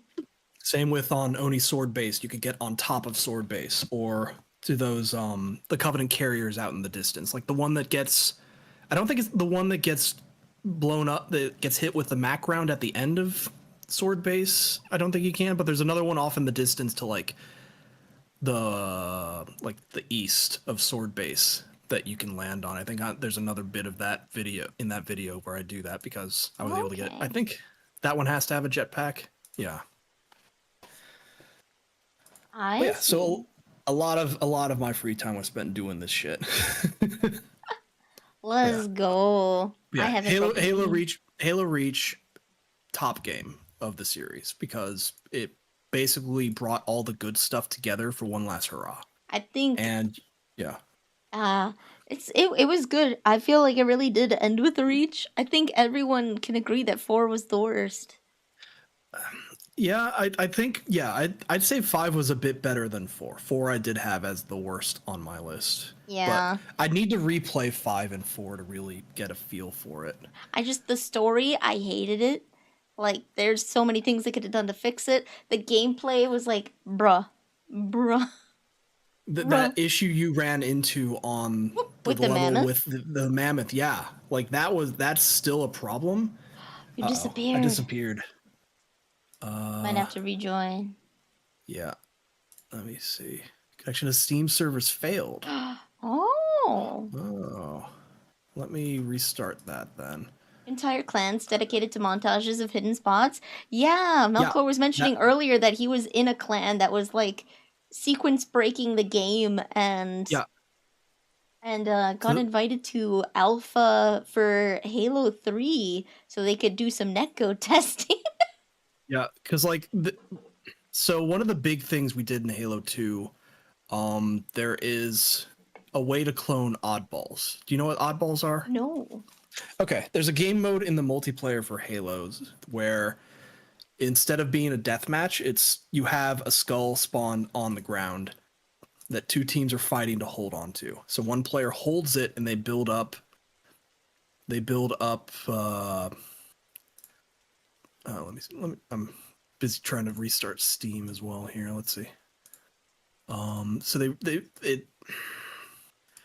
they hold the skull, you get points while you're holding it, and then first to like 250 wins. You get like a point a second. And the goal is to keep that skull away, defending the person who has it while everyone else is trying to kill them. Okay. But danger tag. So there's a series of tricks or glitches where first you spawn with a plasma pistol, and by charging it, releasing it, and grabbing the skull in a certain fashion, you can drop the plasma pistol, which renders you without a weapon. Then, if you grab the skull, you can use the skull. Normally, when you throw the skull down on the ground, you have to hold another button to pick it up. Okay. And if you throw it on the ground, like you'll pull your other weapon back out, and you have to like hold X or something to pick it up again. But if you don't have a weapon, if you throw the skull and then collide with it, you pick it up instantly. Okay. Which means you can just hold R to throw the skull and let go of it if you want to like get your weapon real quick. So you go up against a wall, you hold R with the skull and no weapons nearby, and you just infinitely throw it and pick it up, throw it and pick it up, throw it and pick it up. And then you have the person... So Halo's netcode is peer-to-peer. They have one player designated as the host of a game and everyone else is a client. They also have a scheme set up to figure out who gets priority if the host disconnects. So usually sometimes it's based on what order the people join the game in. Other times it's based on how quality your internet connection is. It changes from game to game. But if you get the same group of people together and they have relatively stable internets, you can basically figure out who's going to be in what order when. Based on whatever composition of people. Like, this person has the best internet, they're usually going to be first if they're not the initial one hosting the game. So with the oddball cloning, you have someone who's not going to be any of the hosts anytime soon. They join up and they get weaponless, grab a skull, throw it against the wall continuously. Reconnecting on there. Let's see. I might also have to rehost. Yeah, it still shows it, I think. Oh, yeah, there we go. So you should pop up in a second. Yeah, I think it was still hosted. Yeah. There we go. So you have the first host, the person who started the game, disconnect. That brings up a blue screen of the system trying to restart the game. The person you know is going to be the second host, you have them ready to also leave the game at a certain time. Basically, you figure out a time, and it's like some number of seconds after the person is disconnected and it tries to reconnect people. You have them leave at 2, and that gives everyone that same loading screen, because the person who was going to take over the game like smoothly just stopped showing up, and now they have to refigure it out from scratch who's going to be the host now. And if you do that while the oddball is being thrown against the wall repeatedly, there's a timing in there where it will spawn, like when you come back into the game, there's going to be more than one oddball on the ground now. So and now you can control multiple. So what's more important about that is each of those oddballs is an entity in the code, and each of them takes up a certain amount of memory to be hosted in the server of the game. So if you keep doing it and you keep making more and more oddballs, the hosted game starts running out of memory to spawn other things like weapons on the map, anything that's a physics object, other players eventually if you get enough of them. And you just break the hell out of that. Like, the way we found it was we had an accident. Like, we weren't able to reproduce this bit of it, but we were able to get it so instead of just spawning a few oddballs, it essentially made an oddball fountain. That if someone was nearby it would make a few, and if they kept moving around, it'd keep making oddballs, which accelerated the whole process of, like, exhausting memory on the setup. So, in future setups, you had to do it the old-fashioned way, because we never figured out how to do that bit of it again. We just have to make 6 or 7 oddballs at a time, doing this bit of it, having 2 hosts disconnect and reconnect, and then they join back in, reset up the host stuff, make more oddballs, and then wait until things break more. But that would take hours or days, depending on how many you needed. Someone would just have to have their Xbox running the whole time, keeping the game up, while trying to make more and more of these damn things. So, yeah, it got crazy. Oh, yeah. Hold on. There we go. Yeah. There we go. I'm just taking these links and putting them on the side. Yeah, a big part of, like, why I got involved with the people I did doing the Halo stuff is because they were looking for someone to help with some launches they were doing on one of the maps. I saw, like, a forum post about it. I joined up, and I had the qualities of being able to follow directions and not be annoying. And that basically, that very much qualified me to be, like, because, like, a lot of the physics stuff for, like, launches, you might need, like, someone's in the side seat of the Warthog when you do it, or, like, have them times, like, they need to be in the turret for this certain thing to happen. So, you know, I started doing that, and then just got more and more involved and kept hanging out with the same group of people, and just that was my social circle for, like, a long time. I know my ranking, I do think I would put ODST over Reach, even though I think Reach has like the strongest narrative. The gameplay of ODST and the soundtrack I enjoyed a lot more. So like That's the fair, yeah. overall game experience, I loved every single moment of ODST. And then there were times that I got frustrated in Reach, but it has a really strong story. So I think I put ODST just slightly above Reach. That's fair. Just Yeah, I can see slight. that. And then Halo 1. Okay. 2 is Halo runs pretty like low number because 3 I for did. you. So I was told when I was doing Halo, specifically Halo 1 when I was starting this, that I should play Halo 1 on Heroic because I wouldn't enjoy normal. It would be too easy for me. I'm not an FPS player, but I do enjoy pushback. So I played 1 on Heroic, and then I was like, okay, we're just gonna do the second one. So I booted up 2nd on Heroic. I've never played Halo before. And Gravemind. That was my first experience. Yeah. It was pain and suffering. It was awful, and I hated it. So that one's like really low just because of trauma. And then 3, it's like, well, we've done the first 2 Heroic. I might as well commit to the bit. So I played 3 and I think Reach on Heroic. I was told to do ODST on normal because it was very different, and I would probably ODST, have a They problem. didn't have, because like you technically didn't have shields. They had like a stamina thing that closely equated to shields, but it was basically not shields. Yeah, But you also more had punishing.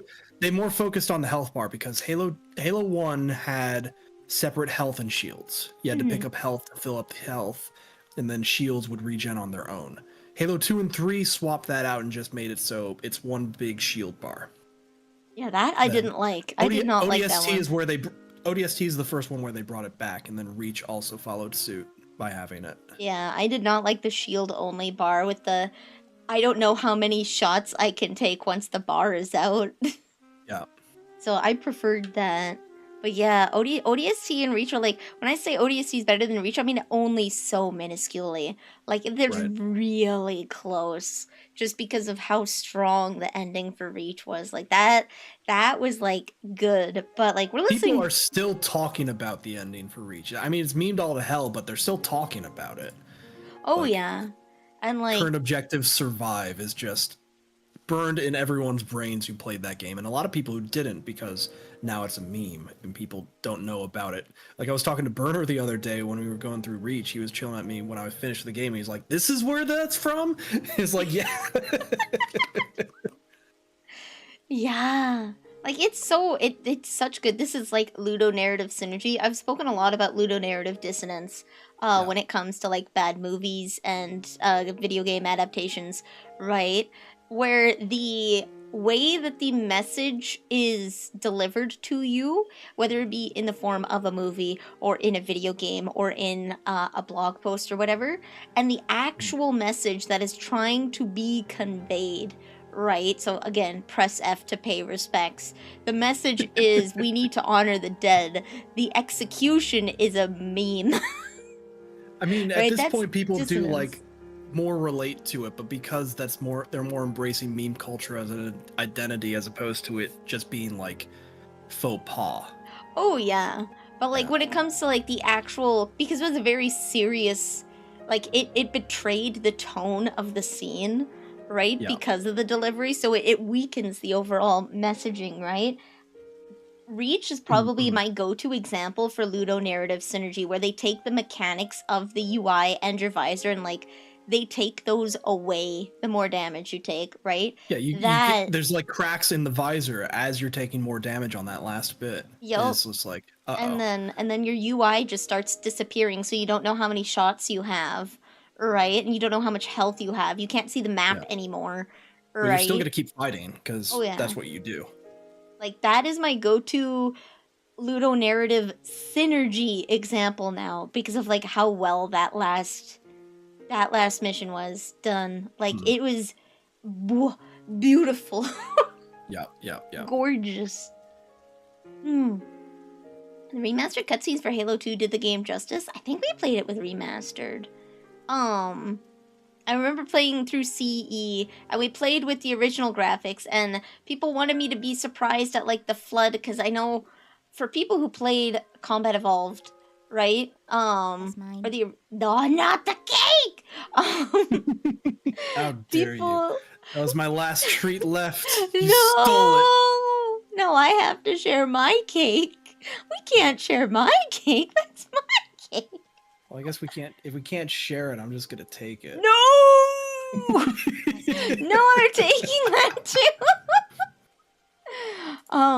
It was supposed to be like this amazing scene because, like, zombies were a very new concept at the time that Halo 1 was released, right? So having the shock of the scene with, like, the dead bodies. Oh my god, they're taking everything. No, I'm taking it. Yeah. I got the cake at least. I'll take that. It was supposed to be very impactful, and for a lot of people, it was scary, right? Because the graphics at the time, you didn't really think too hard about the graphics. It's like, oh my god, Right. the flood, right? Gross, disgusting horrors, and it's supposed to be this huge thing, and I'm like, eh. Yeah. And it's like, how? And it's like, I'm so sorry. It's just zombies have been in the cultural zeitgeist for like over a decade. Right. It's not gonna have the It same was new effect. at the time. It's just you didn't get in at the ground level for it, so you Yeah. don't get that same feeling. Yeah, so I know that people were waiting for me to be like shocked and in awe of it, and it's like, I'm so sorry. I'm so sorry. Oops. He got I spooked. guess there's but he didn't play zombies now. games much. Yeah, right. Your friend got spooked there, girl.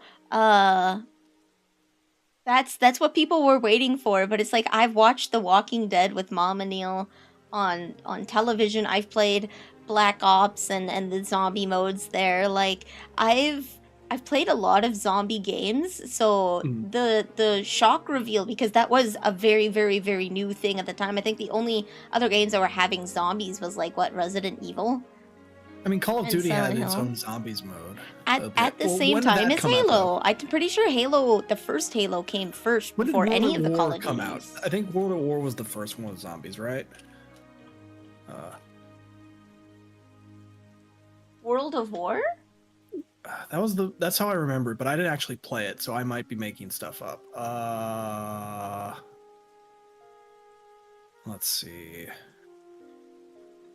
Yeah, first appeared. It was made by World Treyarch. First at appeared in World at War. Yeah, Okay. which came out in 2008. So yeah, right after Halo 3, like the year Yeah, after Halo. so Halo 1 was the first one. Because it came out in, what, 2007? No, that was Halo 3 that came out 2007. Oh, okay, yeah. So Halo 1 was like one of the first big Western That was, titles. yeah, November that had 15th, it. 2001. So Yeah. COD Zombies would have been 7 years after. Yeah, so there just weren't a lot of... Like, Resident Evil was out before then, but again, games weren't very commonplace. And zombies in media was limited to, like, Resident Evil and Halo with the Flood, right? So there wasn't a lot of other things, so it was very, very novel at the time. And Right. like, to be fair, even with the older models, like, they did do body horror very well with the Flood. It's just the shock value of the zombie reveal is lessened because zombies are normal now. Right. Like, we're at the point in media where, like, we had zombies as a serious thing, and then we started making them more comedy focused and, like, ripping off the genre, and then we're circling back to them being more serious. It's like, because, like, we had bits where, like, normal slow zombies, and then now we have fast zombies that are like a rage virus style, and then, you know, stuff like Zombieland comes out, and it's just like spoofing the whole genre as being like, oh, this is how you do zombie survival, or we're looking for Twinkies, woo. Yeah. And it's like, now, like, some of it's trying to be more serious, but it's been around enough to get that kind of treatment, so it's not fresh. Yeah. Much like a zombie. So the zombie twist wasn't quite as impactful for me as it could have been if I had played it 10 years ago, right? Dying Light 1. A lot of people... Hold on, I'm gonna scroll up. Feels like more because you don't expect Halo to be on the horror route. It led people who avoided scary games to have to face them against their will. I'm not sure... Part of it, yeah. I'm not sure how many people would have avoided scary games. Because, like... I feel like shooters are the type of people who play shooters and the type of people who avoid horror. I don't think there's a lot of overlap with that. Again, especially because like there's Clock Tower and other like really old games, but like again, the modern quote unquote zombie games at the time was Resident Evil, a game with guns as well, right?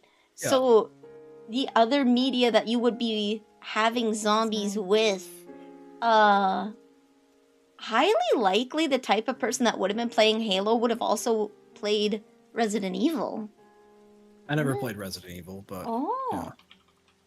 I feel like dodging it more so because it's scary. The overlap of those two types of people isn't going to be very large.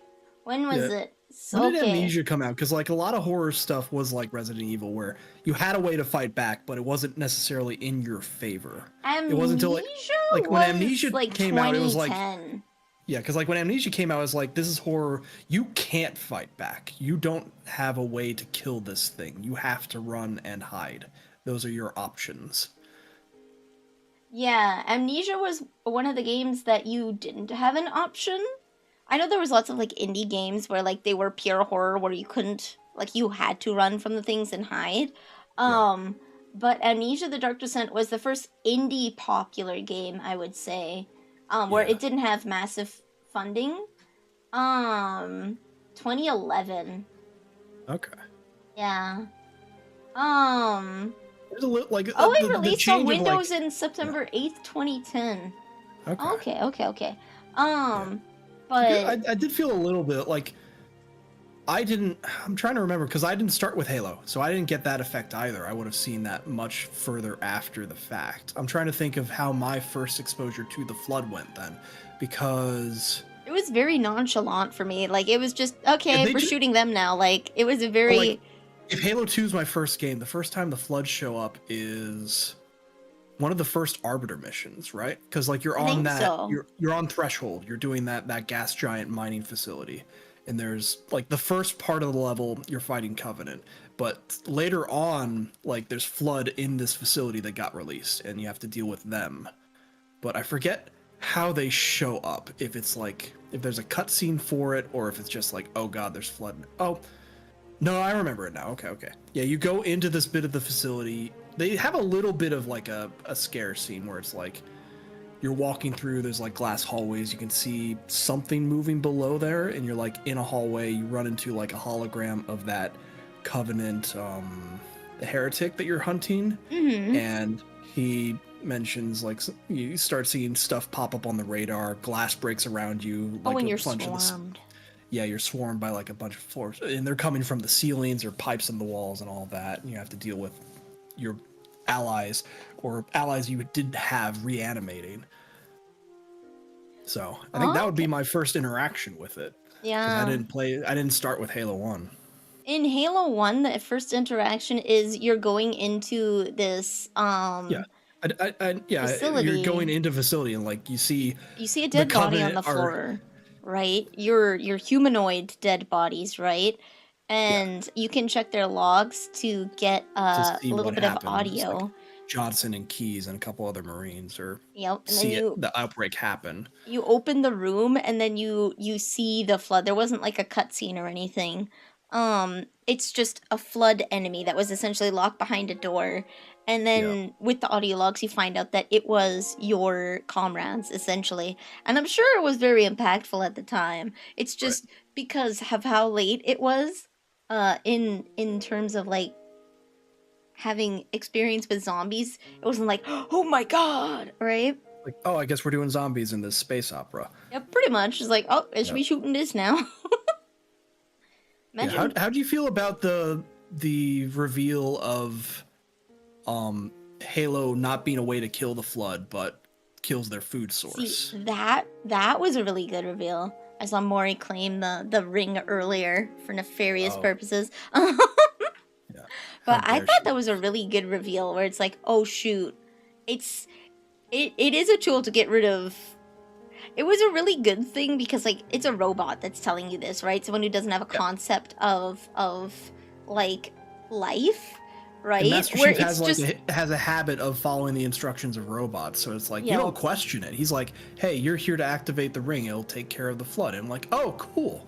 yeah, Good. you think it's you know what's going on here." you see that there's like gas in rooms and whatnot, and you're like, oh, there must be some sort of thing that will just like purify it, even if it's just by flames. We're gonna light this ring on fire, whatever. And then it's like, oh, we're gonna destroy like this, like billions of kilometers in the galaxy. We're just gonna Yeah, purge. like 25,000 light years. It's just we're gonna kill all of sentient life and food in that radius. Yep. Yeah. Anything biological, there will be nothing left. And it's like, oh my god, that one was a good reveal. Where it's like, Oops. because they don't play it as if he has malicious intent. It's literally just like, yeah, we're killing everything. And you're like, Yeah. what? And he's like, yep, that's how this works. Yeah, There was that's no what I'm programmed to assist you with. Yeah. Reclaimer. That was your job, right? You didn't know? Like, I thought you knew. This was the Yeah. plan all along. I thought you were briefed on these protocols. Yeah. It's the little planet glassing. Yeah, so it's like, I really like how they didn't play it off as like malicious or anything, where it's just like, oh, that's just a fact of life. Like, Yeah. Of course the rings are going to destroy their food source. That's what they're designed to do. yeah, that's what happened last time. Like, that was the whole point. Yeah. 10 trillion, simulated firings and one actual. Yup. Yeah. And they made the one actual firing in Halo 4. What they locked the diadect in the little planet and then just killed everything everywhere. Yeah. Except for a little bit of humans that they re-injected onto a planet. Mm-mm. I think I'd seen Aliens already, but not sci-fi. I saw Alien later in life as well. Mm-mm. But Step away for those just a were moment. okay, yeah. I'll be right back. Those were still pretty impactful. I watched. While he's going and whatnot, I'll talk a little bit about my experience with horror. I played Resident Evil, the whole series, before I played Halo, so I was already primed on a bunch of zombies all the time, and body horror. And actually, I saw this post on Twitter that was like, oh my god, this makes... So, like, 5 and 6 are kind of like the weak link in Resident Evil, I'm not gonna lie. But 6 has... someone made this interpretation that I think is pretty interesting. They pointed out how the whole point of 6 was Simmons was trying to create a clone of Ada that he could have as a bang puppet, if you will. Like an Ada that loves him and only him and does whatever he says. Which is like messed up. But all the enemies are all made with the same C virus or whatever it is, right? So that means every single enemy that you fight in the game is a failed Ada clone. Imagine how Ada must feel knowing this. All the zombies you kill were all women who got infected with a virus that was supposed to emulate her. And then there was only one successful one, where there was this woman just running around as her, genuinely thinking that they're Ada. Like, imagine how violating that must feel, that some guy is, like, willing to literally destroy the planet because he wants to bang you. Like, you said no, and he can't take no for an answer. Like, oh. So 6 was a little more like, damn, what the hell after that? I'm back. So, yeah, we were just talking really quick about, like, I played the entire Resident Evil before playing Halo, so that also makes that makes the zombie drop way less impactful. Because I just came off of a zombie series. But in I keep saying Halo. In Resident Evil 6, all the enemies are infected with the C virus. It's a bunch of women. This guy, Simmons, is trying to make a clone of Ada. And so all of the enemies you fight are failed clones. Which is like, oh man, that would be so disgusting. Being Ada, that would be, imagine. Ugh. The next question I had was, how did you feel about the 343 takeover? Because you were there when it was happening. How did you feel when they announced Halo 4? How did you feel after playing Halo 4 for your first time? The first time through Halo 4, it was all right. I kind of gave them the benefit of the doubt because there's a lot of game series where you get to a certain point in the story, you got to close off some chapter, and starting the new one can be rough because you have all because your options are keep relying on that prior material and just keeping that saga going, or you have to start new with other stuff that isn't the old stuff you did, and you have to make it fresh. You know, Halo's not the only game that's done this. Like Assassin's Creed had to do it. They had Assassin's Creed 1, but then Assassin's Creed 2 was such a hit they kept doing games with Ezio. And they made like a whole trilogy of just focusing on him. But then eventually they had to make Assassin's Creed 3 and redo that. And Assassin's Creed 3 wasn't as great as a result. But Assassin's Creed 4 was fun because they got to like really mess with the formula and put pirates in it. It's the best pirate game out there. Interesting. Okay, because 4 was my least favorite. Not a fan of the. I the didn't even tunes? get to the pirate part. Like the opening filtered me. Like it was so long. The opening to 4 was just grotesquely long. I guess yeah, because they had to like get you all the stuff set up. But once you do have the ship, it is fun. I will say. Yeah, I might try it again later, but like, I can see couldn't that get being into a it. filter. Yeah. Yeah, like the first tailing mission is so long, and it's just RP walking and talking, and it's like, couldn't you have done this in a cutscene? Nah, you have to experience it. You're an assassin. Not yet, but you will be. But yeah, like there's like a couple like a lot of series, like because like not just like that's one example, but like Final Fantasy 14 has recently had to do that with the new expansion Dawn Trail, because Endwalker basically closed a lot of loops of the lore for like the last 10 years of storytelling they've been doing, which means Dawn Trail is basically starting from scratch to some degree. Okay. And it's a little rough because of that, but they have like it's like the story's like okay with Dawn Trail, the gameplay is fantastic, so that definitely carried the expansion a lot, but there's a lot of room for them to go from here. Like they've laid a lot of the breadcrumbs, and like the trails are set to do stuff further on. It's just you had to have that initial game that does that. So like that was my thought with like Halo 4 is like, okay, they've finished off the Flood stuff. They're going to have to do something new, and they have to start fleshing that out. And so Halo 4 is a bit rough because it is starting from scratch with all of that. How are they going to make this world stuff built? And so Halo 5 does expand on it. I'm pretty sure Reach continues it, but it feels like a bit more of like a reboot to some degree. Even I think it's in the same universe, but like not all the stuff necessarily carries over as far as like I think they still happen in canon, but they're just not focused on. Okay. How did you feel at the time when Halo 4 was released? Like before playing it, were you excited? Were you nervous? Did you know about the change in developers? I knew about the change because at the time I was also excited to see what Bungie was doing next with Destiny. And I got very much involved with that. So like I wasn't going away from Bungie. I definitely stuck with them as opposed to like in this divorce proceeding, I stayed with Bungie as opposed to going with Microsoft. Because like, you know, Halo 4, I kind of I played it through almost inertia. Halo 4 and 5 of like just like keeping up to see what the story, doing more of the trick and glitch stuff that we had come familiar with. But then like I was spending more time on other games, and that's why I haven't really followed up until recently with the series. I think like one game you didn't one game I don't do you know what Halo Wars is? No. Okay, so Halo Wars is a spin-off.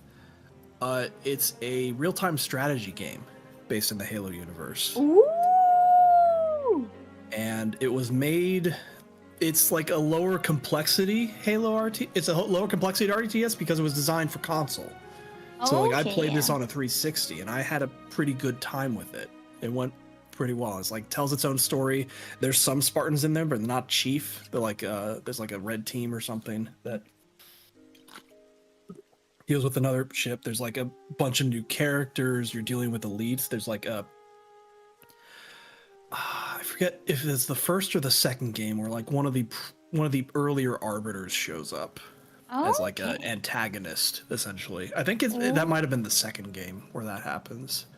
Because like the first one, you're like you deal with like a shield world situation and a couple other things. But a fun gameplay and a nice spin on the formula. Fantastic music. That's part of why I still remember it fondly. Is there's some very good tracks from that game. Let me check if I can find one. I have just invented an interesting question, actually, because I was remembering the Reach ads that I had watched before Reach while I was downloading, where like you get to follow like just people in their normal lives. Reach or 3? Because there's a couple of them. It might have been 3. No, there's one where like you got to see like these IRL actors, like it was just filmed, right? Yeah. But they were talking about being on these planets, and like their work and just normal stuff, and it's like, yeah, the live action, like the ad campaigns that had the live action stuff across the board were fantastic because like they have. I don't know if I'm familiar with the ones for Reach. The main one I remember for Reach is the one where they explain why Noble Team has a gap in it that you need to fill as Spartan B312. Oh yeah, with the like Tom takes a nuke up to a Covenant carrier because Kat gets injured en route. And that's where she loses her arm, and he has to do a heroic sacrifice to get the bomb up there. Oh yeah. I had seen the Halo 4 Vidocs, and I was hyped, but suspicion kept me from pre-ordering. Oh. Yeah. I think it was Reach, because that was the last one that I played, and I didn't have it pre-downloaded, so I had to sit there and download it, and then we just watched the videos.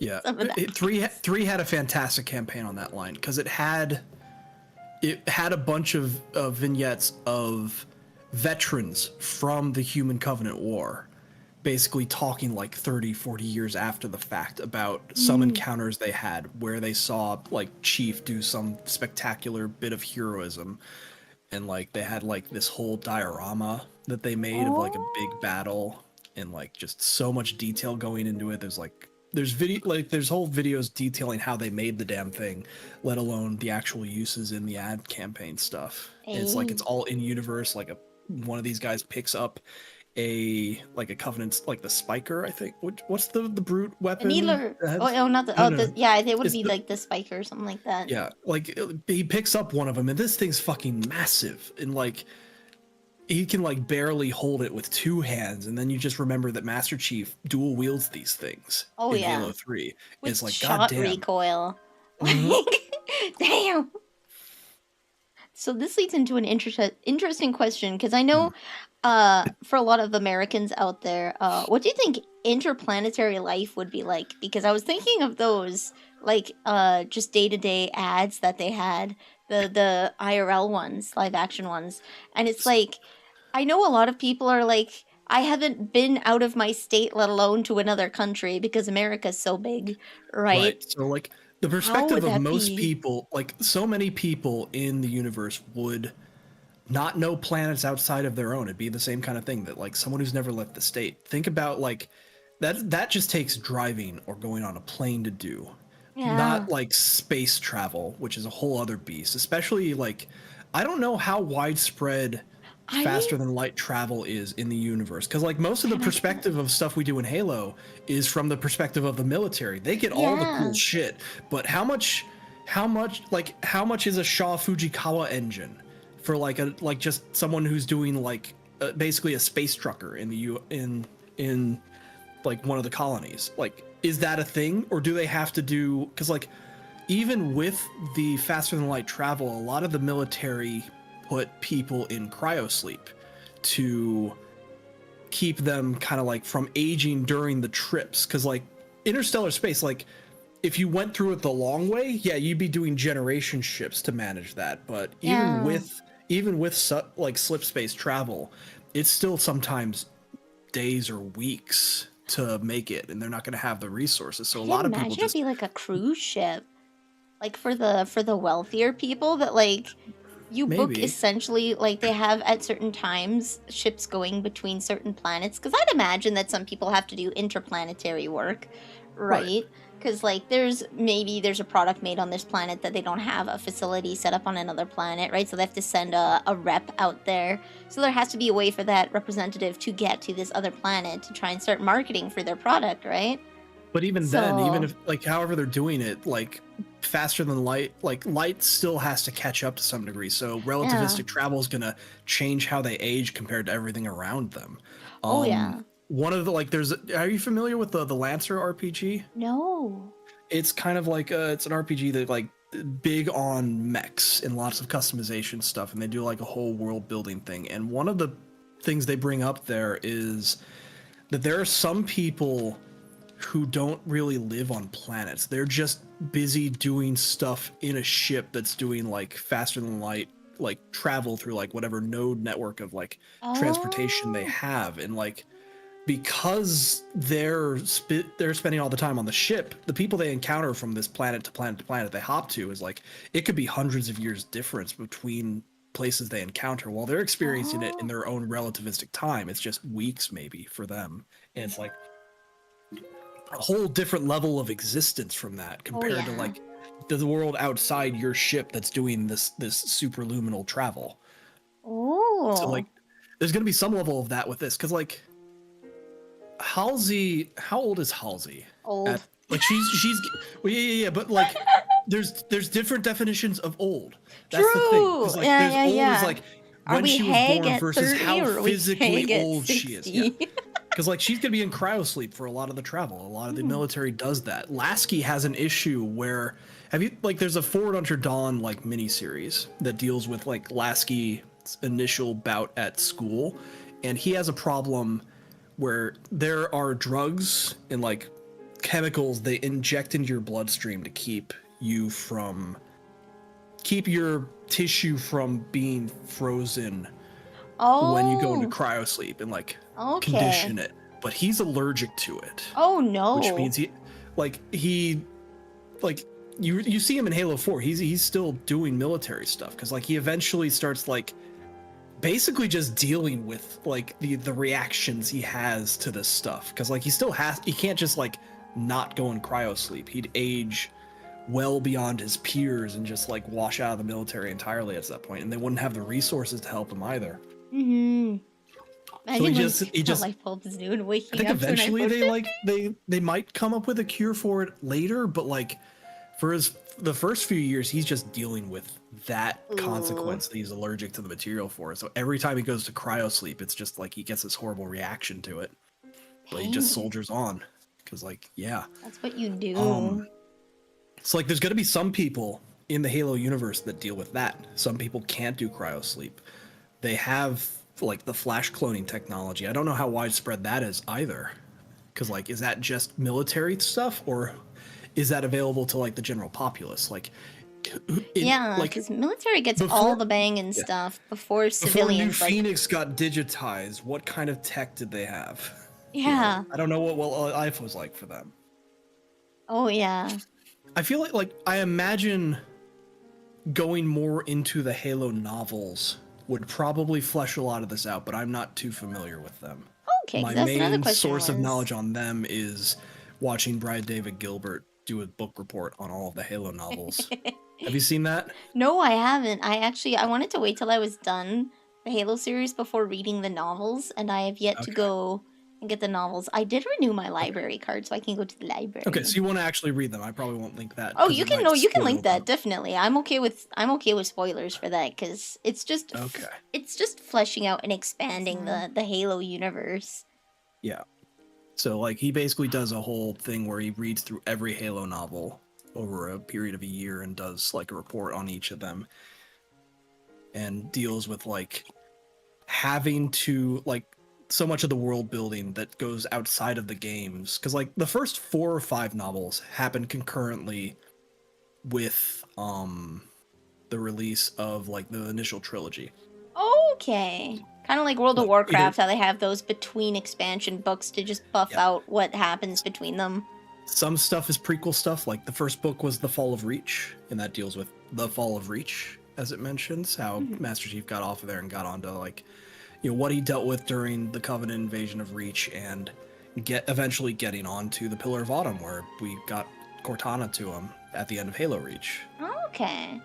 Other books deal with like Covenant, like some prehistory stuff.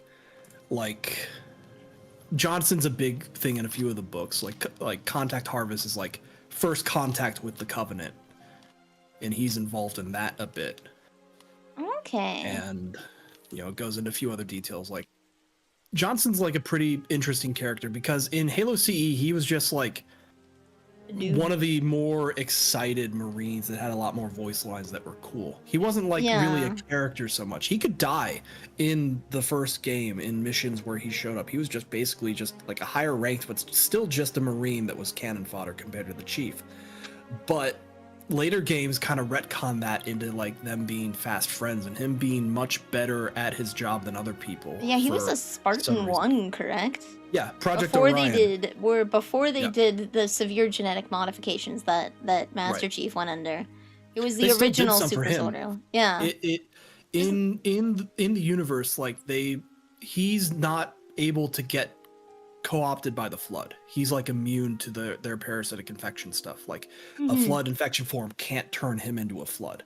His body's like built different, essentially. Yeah, and he got voluntary, genetically enhanced rather than in involuntary. universe, the explanation they tell everyone is that he has this thing called Boren syndrome, where he was doing some fight with the Covenant. There was some skirmish, and part of it involved him exploding like a full crate of plasma grenades, and that messed with his DNA in some way that kept him immune to the Flood. That's the cover story. The real story is that he was part of Project Orion, the initial Spartan 1 setup, and those augmentations are why he's so good at his job and why he's immune to the Flood. Like what they had mentioned. Was it in Reach, or where they had mentioned that, well, isn't it convenient that the Covenant are invading now that we have all of these Spartans? The Spartan program existed long before the Covenant war happened. It's a moral deus machina for the UNSC, because they're kidnapping children and turning them into super soldiers, and that's usually a bad thing. But when existential enemy of alien race that's trying to extinguish you comes about, suddenly, aren't you glad you flash cloned those kids and made these super soldiers? Yay, military indoctrination. Woo! Bungie era books are cool glimpses into other parts, events of the setting, seeing things that couldn't quite fit into the pacing of a Halo game. Yes, that's why I compared them to World of Warcraft. Between every World of Warcraft expansion, there is a book that details why we're doing what we're doing.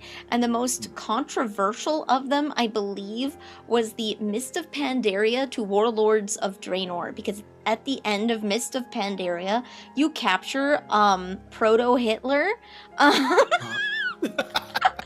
You capture Garrosh, who is essentially an orc purist, like Hitler style, right? He's supposed to be like the big bad of the Horde, and he goes on trial in Pandaria, but one of the Alliance elves hates his guts for what he's done and releases him.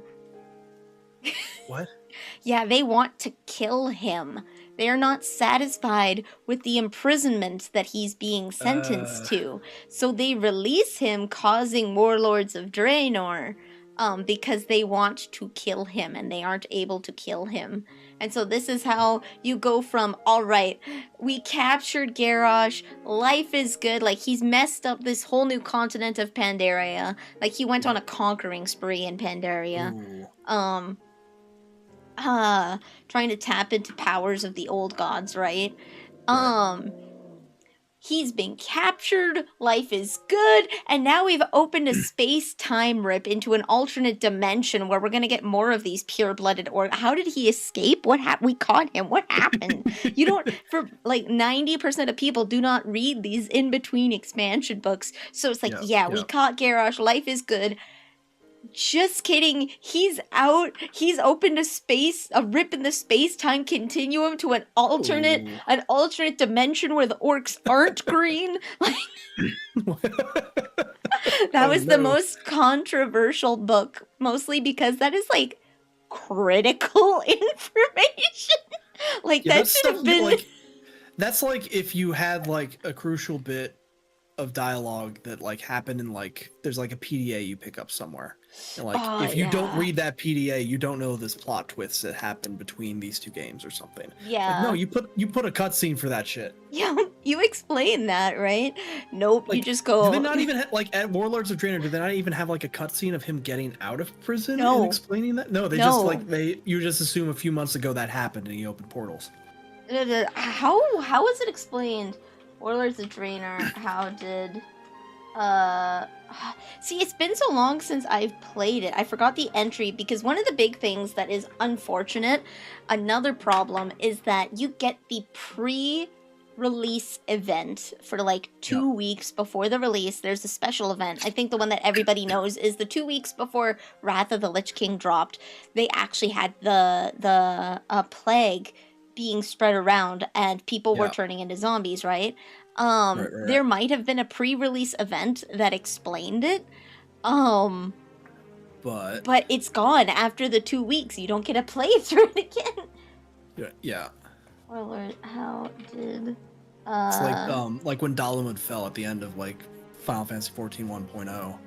Like at least that point they do show you like the start of it is like the cutscene that happens at the end there. So people who didn't play the first version of Final Fantasy 14 at least get to know what happened on the Battle of Cartano. It's just like you just aren't a legacy character necessarily if you start after. I'm just looking through At the end of Mists of Pandaria, Garrosh Hellscream is overthrown as War Chief of the Horde by a combined Alliance Horde force and taken into custody by the Pandaren so he can stand trial for the atrocities committed in Pandaria. However, before he can be judged, Garrosh escapes captivity with the aid of Kairos Dormu, a renegade bronze dragon, and travels to the Orcish homeworld of Draenor 35 years in the past. Okay, there must have been some event in there that happened, because, like, they had the trials where, I think it was Illyria wanted to poison Garrosh? Yeah. And it interferes with history.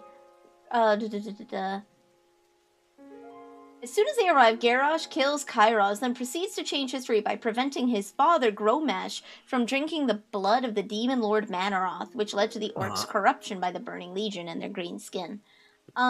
This interferes with history, creating an alternate timeline where the Orcish clans unite into an Iron Horde using technology Garrosh brought from the main timeline. The Iron Horde begin a war of conquest on Draenor, killing Manaroth and building a dark portal that allows them to travel through time and lay siege to Azeroth in the present area.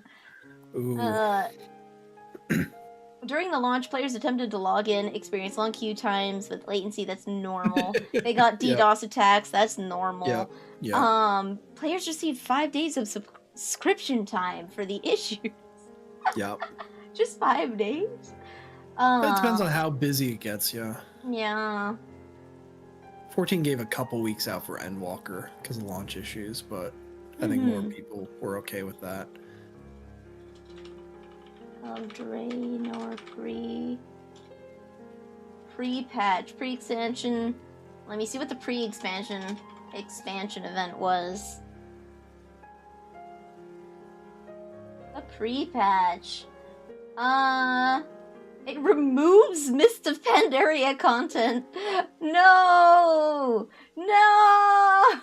Okay, the pre-launch event. Players can complete special events in the Blasted Lands. So that is the original Draenor from the Burning Crusade, the second expansion. And UBRS to prepare for a new story in WoD. They can complete a short quest line to receive rewards. The version of the Blasted Land is phased, so low-level players can still quest. They're good. There's new bosses. Okay, so they didn't really have a pre-release event other than check out this place because we're changing it. They didn't have an event per se like they did with Wrath or Battle for Azeroth or Shadowlands. Battle for Azeroth had an amazing pre-release event in the sense of like you literally burned down the Night Elf like starting area to the ground. Ooh. So they changed the game quite a bit, but it sucks when they have like such incredibly important information, because when you start WOD, it's just like, oh yeah, he escaped, and there's this thing called the Iron Horde now, and it's like all of this was explained in a book that nobody bought. Pain Peckle. So like, I like the Halo books in the sense of like all the critical information should be inside the games, but they like flesh out the world more so than anything. Right. Mm-hmm. Halo Reach is a developer commentary where its director, composer, and more are playing through the game and commentating on the development. Oh! Ooh. Nice. Be nice to watch. Mm-hmm. I don't have an hour right now to watch that, but every time I log into Guild Wars, hell yeah, there's something new. Life-changing event. Life-changing event. See, the big thing that I didn't understand with the Covenant was why they suddenly stopped speaking English. Yeah, that was yeah. That was a choice of all time. They could have just had a different enemy. Like, there's more people out in space. I have no doubt. Especially since we're on some weird planet that we have no idea where we are. Like, right. We were just yeeting around in space. We could have been found by literally anyone. Why did it have to be the non-English speaking? Coming in. I miss my little crud screaming in terror, okay? Yeah. Having them like talk shit about Master Chief until he shows up and scares the shit out of him. Yup.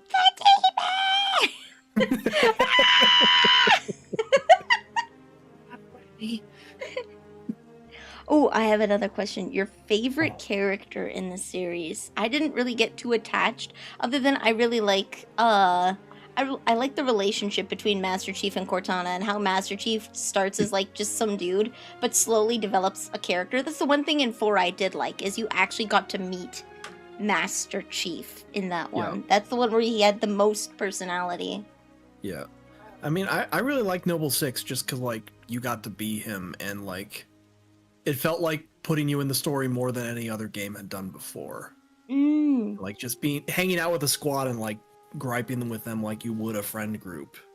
Like, there was a bit of that in ODST, but I think Reach did it a bit better. Just, like, feeling for the characters that are with you. Like, you just got introduced, but you feel like as soon as you go through that first engagement in Winter Contingency, you're like, yeah, I'm with these people, ride or die. Oh yeah, that's actually why I think the ending of ODST was a little weaker, was like the whole tone of the game as it went in, because you just got introduced to this team, you have no idea who they are, they all have pre-established relationships, and all you see is the remnants of what were, right? A whole team that you never got to experience. Like, you fell down you lived, but everyone else didn't make it, or so you think, for the whole game, right? Where it's like, there was this whole team, they had relationships, and it's more like all you get to see as a player everything that the rookie missed, right? And how alone they must feel. He's finding, like, oh, there's a broken sniper rifle. Oh, there's, like, this med kit thing. And, like, he doesn't know what the hell happened until, like, Dare gets him a little up to speed. But even then, they don't know that the other people are alive until they show up with the Phantom. Oh, yeah. It's just the tone of the game. The tone of the game, I thought it was going to go more like Reach. I thought it was going to go more like Reach, where we got to see, like, even if Noble lives, I was expecting the whole team to be dead. Yeah. Setting up something so that I could beat whatever the boss of the game was. That was the feeling that I was getting from, like, the tone of the game walking in. Yeah. And, like, they do that, and then the boss is inevitability. Because you're a prequel game. You're not getting out of this alive. It's called The Fall of Reach. That's actually hilarious, because Rogue One from Star Wars? Yeah. My mom thought they'd live. We were watching it in the living room, and the final scenes happened, and she's like crying, she's like, they're dying, and I'm just laughing my ass off, and I'm like, you thought they'd live? Launch! Like, barely anyone gets away at that bit. Oh, And she yeah, of was course so they're all good. shocked. She was aghast. She's like, "Oh my god, they're dying!" It's like, yeah. When do you hear about these guys in Star Wars ever? I mean, that's part of what, like, Rogue One is one of my favorite Star Wars movies for that reason, because it's not a bunch of people who have plot armor. These are just regular people trying to do their rebel thing, and like The cost. they managed to was pull it high. off, but it costs everything. Yeah, like how did we even start with 4, right? That was the whole thing, is all of Rogue One was just getting that one message out. That was Right. it. That was the whole thing. So it ends with the opening scene of 4 with Leia getting the message out. Right? So it's like, why did you think they'd live? I mean, technically, Reach is the same thing. You're just delivering Cortana instead of Starship plans for the Death Star. Mm-hmm. And But both then ends then died for this information. Instead of being obliterated by a space laser, you get to fight out your last battle. Yeah, you get to watch the gruesome death of your characters. They're literally, I'm gonna die, but I'm gonna take everybody to hell with me. Yeah. Based. I did like the learning about this stuff in ODST. Like, I'm not complaining about, I actually really like the delivery of it, that you get to just see the shadows of a team that was, right? It's just the whole game and the tone of the game. You're alone. You're always alone. You're getting audio logs from people that aren't there anymore, right? It is dark as hell. It's Yup. raining. There's Covenant out there, and you are advised not to fight them. You are there to fucking sneak Run. and get out of there. Yup. Like, So- not be spotted, avoid patrols if possible, and just live. Yep. So I was expecting it to be more like Reach, where I get this information that the reason that I can fight the boss is because the team all worked together to do something. Because you get to play as the other members of the team, right? The team all worked together to do something so that I could fight the boss, whether it be like knocking a plate off for invulnerability or whatever that boss was. Right, that they were going to give to me because I didn't know at the time. I thought that the team was going to die, making it possible for me to survive, and then everyone lived, and I was like, "What?" Yeah. not the way that I thought it was going to go. Yeah. They do expand on that team of ODSTs in some of the later novels as well. So that might be something you can run into. I won't say anything about what happens there, though, to avoid spoilers for it. But they do show up in some novels. Like, Oh, nice. there's ones around Buck. It's like New Blood and Bad Blood, I think, are the two that deal with them to some degree. Buck is like the POV character, but the other ODSTs do show up. Why are you claiming the clouds?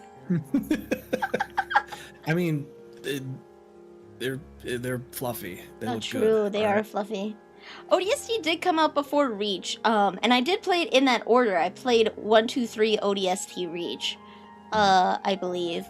It's just like, story-wise, the way that Reach ended was like after the fact. That was kind of what I was expecting for ODST. But that is also because I watched Rogue One beforehand, right? So when I was playing Reach, I'm like, oh my god, this is Rogue One of Halo. But I think even Reach came out before Rogue One, didn't it? When did Rogue One come out? Let's see. 2016. And Yeah. Halo Reach came Halo Reach out was 2010. 10. 6 Yeah, years so before, dang. Halo Reach did it first and probably did it better, I think. Well, Because you got to actually control the character. Something games can do, the movies can't. On that, you know there's a Halo show, right?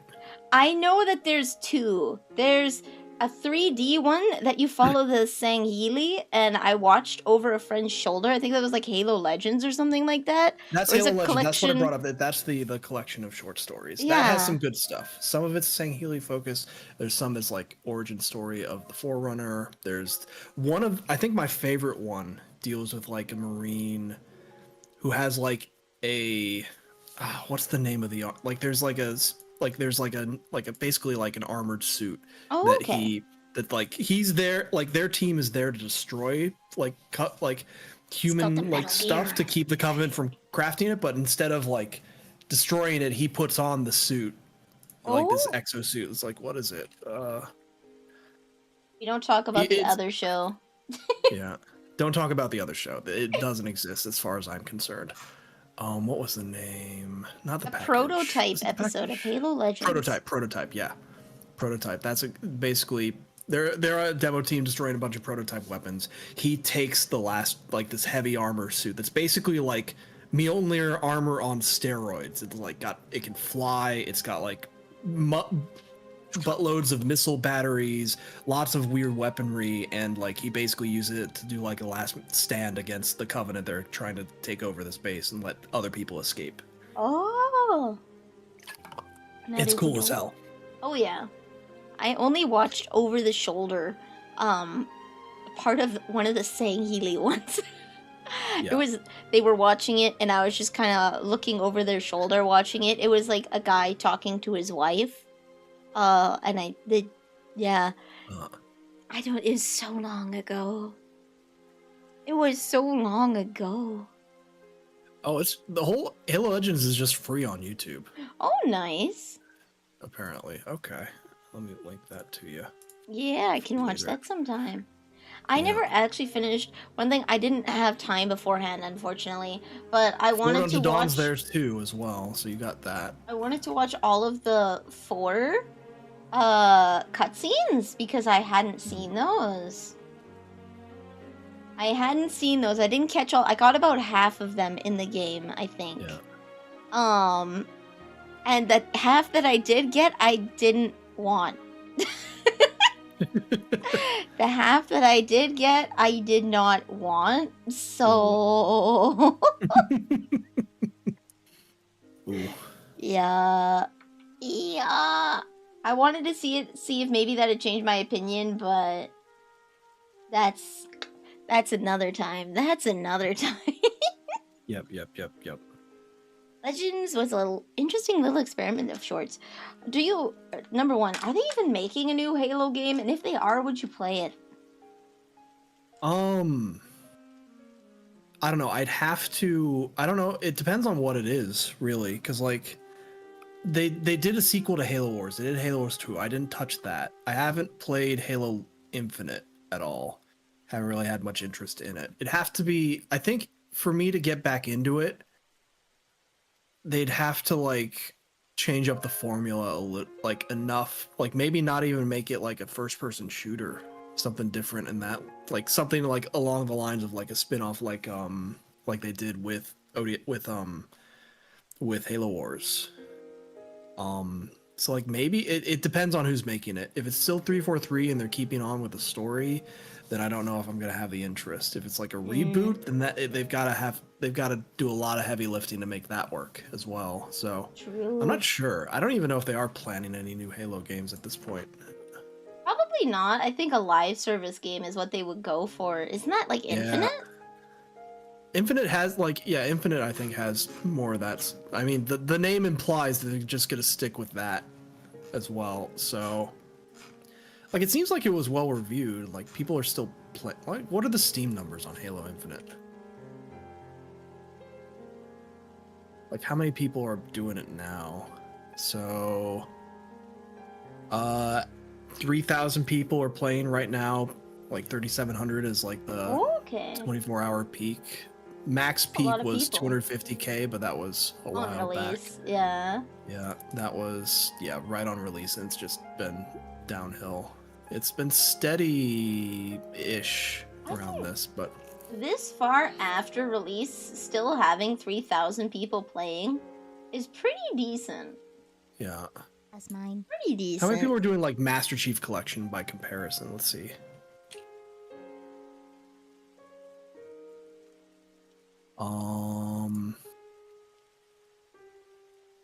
Yeah, like Master Chief, it doesn't have the same peak, but it has slightly more people on average right now. Okay. So like it's like 42 minutes ago it was 4227 players. And that's the 24-hour peak. Okay. That's still decent. I gotta say, I don't think it's wise to expect these kinds of games to have like these massive numbers for like very, very, very long times. I think that's a little bit of a folly of modern modern game stats that we expect them to be performing at essentially peak constantly? Like that doesn't happen unless you have something like Fortnite where it's just a cultural phenomena. Yeah. And like even that's gonna have lulls and like rises because it's a live service game that keeps getting updated, and changes make it basically a new game every season. So Yeah. it's whether that season's good or bad that the player count fluctuates accordingly. They bring in something new that brings in new interest or reignites passion from other people, then more people will play. If it's something that's garbage and no one really likes, less people are gonna do it and just find other games to do. Mm-hmm. There were a lot of weeks when Master Chief Collection beats out Infinite for players. I think that's also like seasonal, right? Typically whenever something gets announced, there's gonna be people nostalgia playing, right? Yep. So if there's something, even if it's not like, if there's Destiny 2 announcements, I would imagine a slight peak in Master Chief Collection because of nostalgia for the gameplay, because that's ultimately what people were trying to emulate when they left, right? They were trying to make their own unique Halo again because they had something that worked really well. Right. And Destiny started off real well, and it had its ups and downs as the DLCs came out, and I think now it's okay, but I don't know, like the future of Bungie is not great with the recent layoffs and like how they monetize Destiny, and frustration with like the higher ups especially. So like people feel like they're gutting it to like just milk as much as they can out of it. Yeah. Like Bungie's got like a marathon game coming out as well, but that's not, from what I understand, it's like an extraction shooter, which is like not what the original Marathon did, and not a type of game I'm interested in playing just for that, like that game mode. It's like that's the same thing with like Tarkov. Like I don't have any interest in that kind of game. Fair. Neither do I. I'm not much of a. I haven't played Tarkov, but that's also not the kind of game I would play. Period. Mm-hmm. So. Yeah, because like the Halo games here, I can just go back and play the campaign whenever I want. Master Chief Collection was fantastic for that reason, because it's just like I get to re-experience it mostly like how I did back in the day. Mm-hmm. It definitely hits the nostalgia factors. But like a live service game, that's not going to happen. They get rid of stuff. Yeah. What game was? There were times like there's stuff that was in Destiny that isn't there anymore. Like the first game's basically done, so all that stuff's not really accessible. Some of it was brought back in the second game, but like there's whole planets that used to be playable spaces that aren't anymore, just because the game got so unwieldy they couldn't update it quickly enough due to all the stuff going on. They had to streamline it, which made their update cycles faster, but it did get rid of content. True. And not everyone's a fan of that. Yeah. So. I'll never understand making a mainline game in a completely different genre. Side games, sure. See, that's like, it's a 50-50 when it comes to that, because you have to take a certain level of risks if you want to succeed. Obviously, Legend of Zelda was never going to be a Dynasty Warriors game, so the spin-off is more like it's a way for people who love Zelda to get introduced to a new franchise, and ways for people who already like the franchise, because it's been almost a decade since it's been not a decade, it's been like 7 years since the last mainline Dynasty Warriors. It's a way for them to get the type of game that they like and maybe get introduced to new characters that they might get interested in, right? But it's never going to be Dynasty Warriors. But then you look at Tears of the Kingdom, which is a stark contrast to Skyward Sword, right? Breath of the Wild and Tears of the Kingdom are just hugely different, and that's because the Zelda formula wasn't working. Like, they've done the same thing over and over, and they tried to incorporate new things in every game. You have the DS ones with the touch screen and like blowing into the microphone, and then you have Skyward Sword trying to take full advantage of like you get to actually swing the sword, but it didn't work. So they need to try something new, and so that's where you get like Breath of the Wild is completely different. And it was a massive success. Like the same thing happened with Black Flag, like because Assassin's Creed 3. It Yeah. kind of just kept doing the formula. It was a new set of characters, but the same kind of Assassin's Creed formula. But they did it in a place, like, doing it in much closer history than the other games had done meant that a lot of, like, the building, climbing, and, like, going into, like, these fancy historic set pieces wasn't really easy to do in, like, colonial America. They weren't really big buildings to climb. Yeah. So, like, they had to, like, make it fit, which didn't do well. And so, like, when they did Black Flag, they were like, okay, we need something more than the Assassin's Creed stuff. So they brought in all the pirate shit, and people loved it. Oh yeah. If you can get to it, that is. Same with the Gundam one. Oh yeah, see that's a spin-off, right? It's one of those things where it's like it's not a mainline game. There's no intent. You're offloading your IP. Is that my cat? You're offloading your IP to someone else to make a game while you're working on your own game so that there's more content for your IP out there, right? So that's where you get Cadence of Hyrule and other fun games where it's like, okay, we're going to take the characters that we like and the skins that we like, but we're going to apply it to someone else's successful gameplay style. And then usually why you do these kinds of cross promotions is because there is going to be audience trading there. There are going to be people who like Zelda but never gave rhythm games like Cadence of Hyrule a try. And there's going to be people from Cadence of Hyrule that are going to, like, maybe you've never played Legend of Zelda before, but now they might Crypt give of it a the try Necrodancer, because Zelda's they're really like- cute, right? They're like, oh, there's a new variant of Crypt of the Necrodancer, and they can get brought into a whole new series because of the connection. It's a bridge between them. Yeah, the hope is like you'll see, oh man, Ruto's cute. I want to play Ocarina of Time, right? Yep. Or oh, Zelda's cute. I want to see what she does, right? There's going to be audience trading, and that's the goal with that kind of thing is you're lending your IP so you're getting content for your game with minimal effort, and then they're getting audience crossover. Yeah, That's I mean, the you can do huge this. allure. You can do the same thing with VTubing. Like anytime you Mhm. raid someone, because it's like this person isn't my content, but it's content I enjoy, so you might like it as well. Go follow them. Oh And yeah. you're like, oh, this person's cool. Yay. Mhm. You get that mismatching. Like people have different interests, but like there's got to be some crossover, and you do that. Games do it with like crossover games where they have gameplay of one thing and the assets of another, and like see who on both sides likes it. Yeah. In theory, the best Halo yet is possible, but someone at Microsoft has to decide. True. The power of playlists means the new Halo could have all of its Bungie era modes and no abilities, and playlists that do have the crazy abilities. For me, it's less the abilities. Like, I didn't like the gameplay of 4, but it's the story. And I know that's like a really stupid thing to be playing silly shooty bang bang for. That's a really dumb thing to be playing the shooty bang bang for, but I mean, just because like a first-person shooter's allowed to have a good story, just because like you can't just assume the gameplay is going to carry the game. yeah.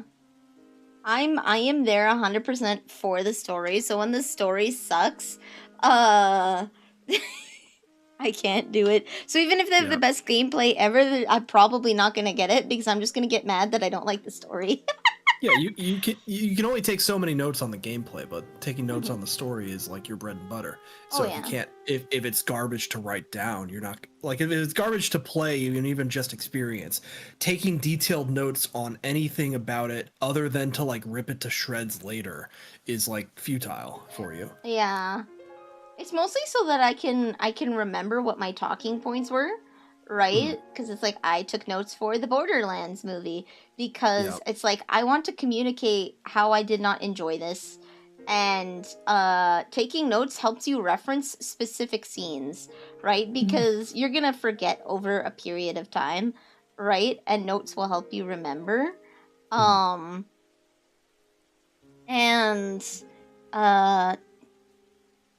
that way you can reference specific scenes when you're talking and be like, yeah, I felt like this scene lacked these qualities. And I can compare it then. If I take notes on the games, I can compare games a lot easier as well because it'll help me remember scenes from other games.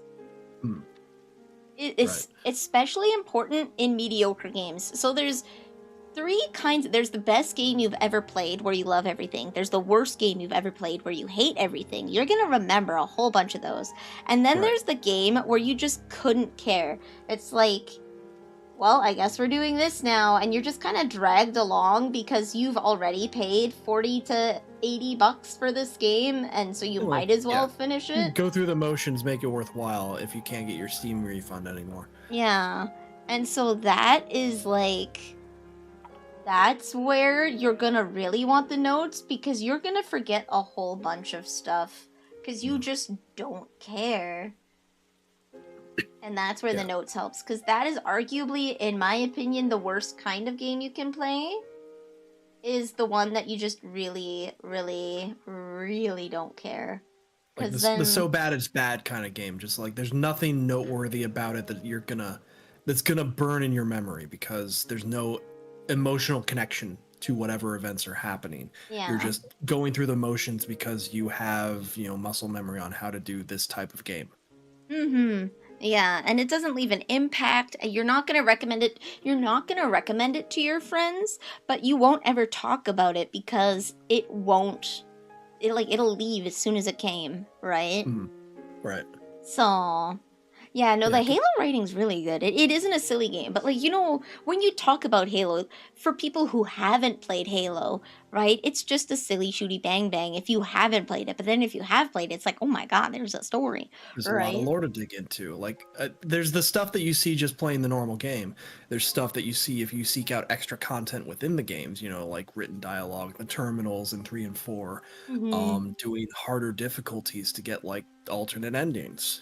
Like they have little like stingers if you do things on legendary. You do it with like certain requirements. Oh yeah, and if you complete it, like you'll get exclusive legendary cutscenes. If you take the time to learn the game and whatnot, you'll actually get rewarded with like exclusive knowledge that you wouldn't have normally had if you didn't like invest that amount of time and care into the game.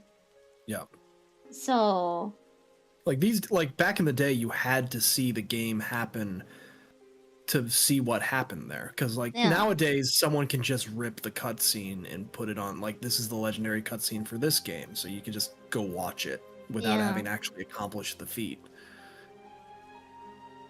Yeah, that's what I have to do since I am not good enough. Like, straight up, I am bad at these kinds of games, so I have to watch the cutscene because I do not have the time to dedicate to, like, actually being able to achieve it myself. Because I started with FPS very late. My first FPS was Call of Duty Zombie Mode, and that was the only one I had, and I didn't have online, so I could only play locally with my friends. So there's a hard ceiling of us just messing around with zombies, right? Yep. And I played other games, like I played Skyrim and whatnot.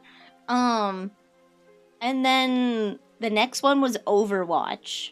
I played a lot of Overwatch, but I have most of these things, like, you have years of FPS experience, like, growing up with these games. I don't. Right. I am learning all these skills now. Yeah. So do you do controller or keyboard and mouse? Keyboard and mouse. Keyboard and mouse 100% of the time, with the exception of the Call of Duty on the controller, because it was on my PS3. Yeah, that's kind of what carried over for me, is like, because I did all my first-person shooters on console, either Call of Duty, Modern Warfare, all the Halo games, Destiny when it first launched, it wasn't on PC. That didn't come out until like halfway through Destiny 2, and even then, I still use a PS4 controller because I used a PS4 controller for the Destiny games.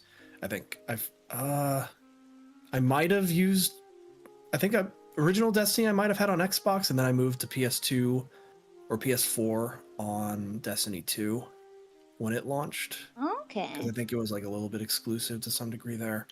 But then like even when I moved over to PC, like it started as Battle.net and then it moved on to Steam. But either way, I'm still using the DualShock. I just feel more comfortable doing shooters with that. Yeah. I feel more comfortable with mouse and keyboard just because I aim better. I don't aim great, but the input lag is less than on my controller, like from my brain to my keyboard than from my game to my controller, because I have to figure out what controller am I playing this on. Is this an Xbox or is this a Nintendo?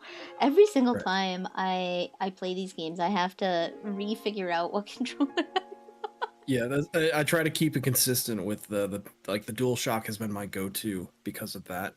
So like I've been, always trying to like play a game with that. Even in like the recent iterations of like going through Halo, I just still use the DualShock. I just run it through like DS4 Windows to act like it's an Xbox controller. Oh. See, I have nice Xbox controllers. It's just I more did too, I've like, developed a preference now. Right. Yeah, I only do like the main other controller is going to be me playing on the Switch, but even then I'm mainly doing like puzzle games like Picross, and that's just doing that while I'm like sitting on the couch listening to ASMR or something to relax. Like if I want to do the shooty bang bang, I'm at the PC. Oh yeah, shooty bang bang at the PC. There's always a learning curve. I think my first shooty bang bang on stream was Fallout. So I learned no, Stalker. It was Stalker was my first shooty bang bang on stream was the Stalker series. I sucked so bad. Shadows of Chernobyl, right? Clear Sky. Because it was the cheapest one. And then I found out it is the worst one. Ooh. Okay, I didn't know they made... I know that... I don't know what other games they had. I just... The initial Shadows of Chernobyl is the only one I'm vaguely familiar with. They, So they have,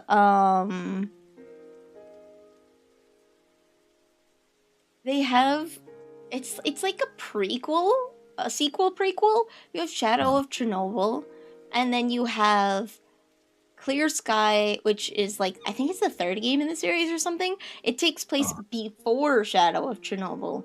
And then you have Call of Pripyat, which is the second one. But it's not Stalker 2, because Stalker 1 is Shadow of Chernobyl. And then Stalker 2 is coming out, I believe it's later this year or next year. Might have 2025 release. It's gonna be Heart of Chernobyl. That one I'm gonna play on, and that one's gonna be super cool. It's because of the war in Ukraine. It's gonna be what's it? It's made by a team in the Czech Republic because they got conscripted, so they had to transfer their work because they still want the game to come out to another studio. So only a quarter of the original devs are able to still work on it, but they're still able to work on it. So. Right, and enough of them to pass knowledge on to whatever devs they do get to assist. So there's at least some handover. It's not just picking up the code from like scratch with no documentation. Yeah, no, they have like the people there to help them, which is really good. Yeah. I definitely remember when I got my PS2 and dying over and over because I couldn't control the joystick carefully. Hard AF game, basically single player Tarkov with a splash of Fallout. Yes. Have you ever played? You've played a little bit of Stalker? No, I'm only familiar with it for the lore. Like, there's a lot of games and series out there that I haven't ever played. I've either watched someone play them or I've encountered them somewhere delving through TV tropes. That's kind of how I get a little mix of everything from that. Okay. Yeah, it is a very unforgiving shooty bang bang game because well, like Halo, there's no restocks, right? But Halo is way more generous than Stalker. Stalker is like very punishing, and like everything gives you bleed, and that's pain. And so like, it's a very punishing game. Yeah. Yeah. Yeah, because like with Halo, at least like every enemy you kill except for like a few is gonna give you a weapon at least. Yeah. So you've got that going for you. You can always melee them. So true. I think every enemy has a fixed inventory, and so they will consume their inventory, as they shoot you. Yep. It's pretty janky. There's some mods to polish it up. I had to play with a mod that I had to download off of, I think it was GitHub, because there was so much grenade spam. I couldn't. I had to mod it so there was less grenade spam. Okay. Yeah. I remember there being some bug about the frame rate that you had to fix to make it playable. But Yeah. I forget what Oh, yes, context that's what it was. I had that problem. So the way old computer monitors used to work was it wasn't your computer that limited your frame rate. It was the monitor itself, the right? CRT had like a scan speed built Yeah. into the laser. So the first Stalker was made for CRT like that, so there was no frame rate cap in the game, like it wasn't an option. So when you play it on Steam, it still works the same way. So it's running at like 500 to 1,000 frames per second because there's nothing telling it no. Yeah. So you have to mod it because it will literally melt your computer from rendering at way too many frames. Just build a better PC. Yeah, just build one that can do 2K frames. Like Yeah. it literally will do the maximum amount of frames until your CPU or GPU throttles it. Right? Whatever that is. So you can't even keep trying to push the boundary. Yeah, there's no software or no hardware telling it no, right? The computer's just like, "Okay, I got this, please. I got this, I swear." Please stop sending so many. No, please, no. It's 5,000 frames, not enough. I wouldn't compare them in terms of like shooting. I wouldn't compare the two because they're very different in like how you're supposed to feel when you're playing it. In Halo, you're supposed to feel awesome and powerful like Master Chief. Yeah. But in Stalker, you're supposed to feel downtrodden, like you're on your last, but you got one bullet in a dream, right? You're barely scraping by, but you're still there. Yeah. I guess. Which may be a boon or a hindrance, depending on your perspective. Yeah. Like maybe you don't want to be here anymore. So that's what the game is largely trying to make you feel, is that. And I think it would be unfair to compare those two because by design, they're going to evoke different feelings. That's just how they're supposed to be, right? So it wouldn't be fair to compare the two just because you're going to balance the game differently if you're going for that kind of effect, right? If you want to feel powerful, you want it to be challenging, but you want to be able to have like these trick shots and cool kills and like critical headshot one-tapping people, right? You need to be, you have to have enough power to make the power fantasy happen. Yeah. And then Stalker, you're supposed to feel disempowered so that when you do something cool, you feel like an absolute Chad. It's one of the shooters where all weapons are ballistic. All weapons are projectile no-hit scanners. Interesting. Interesting.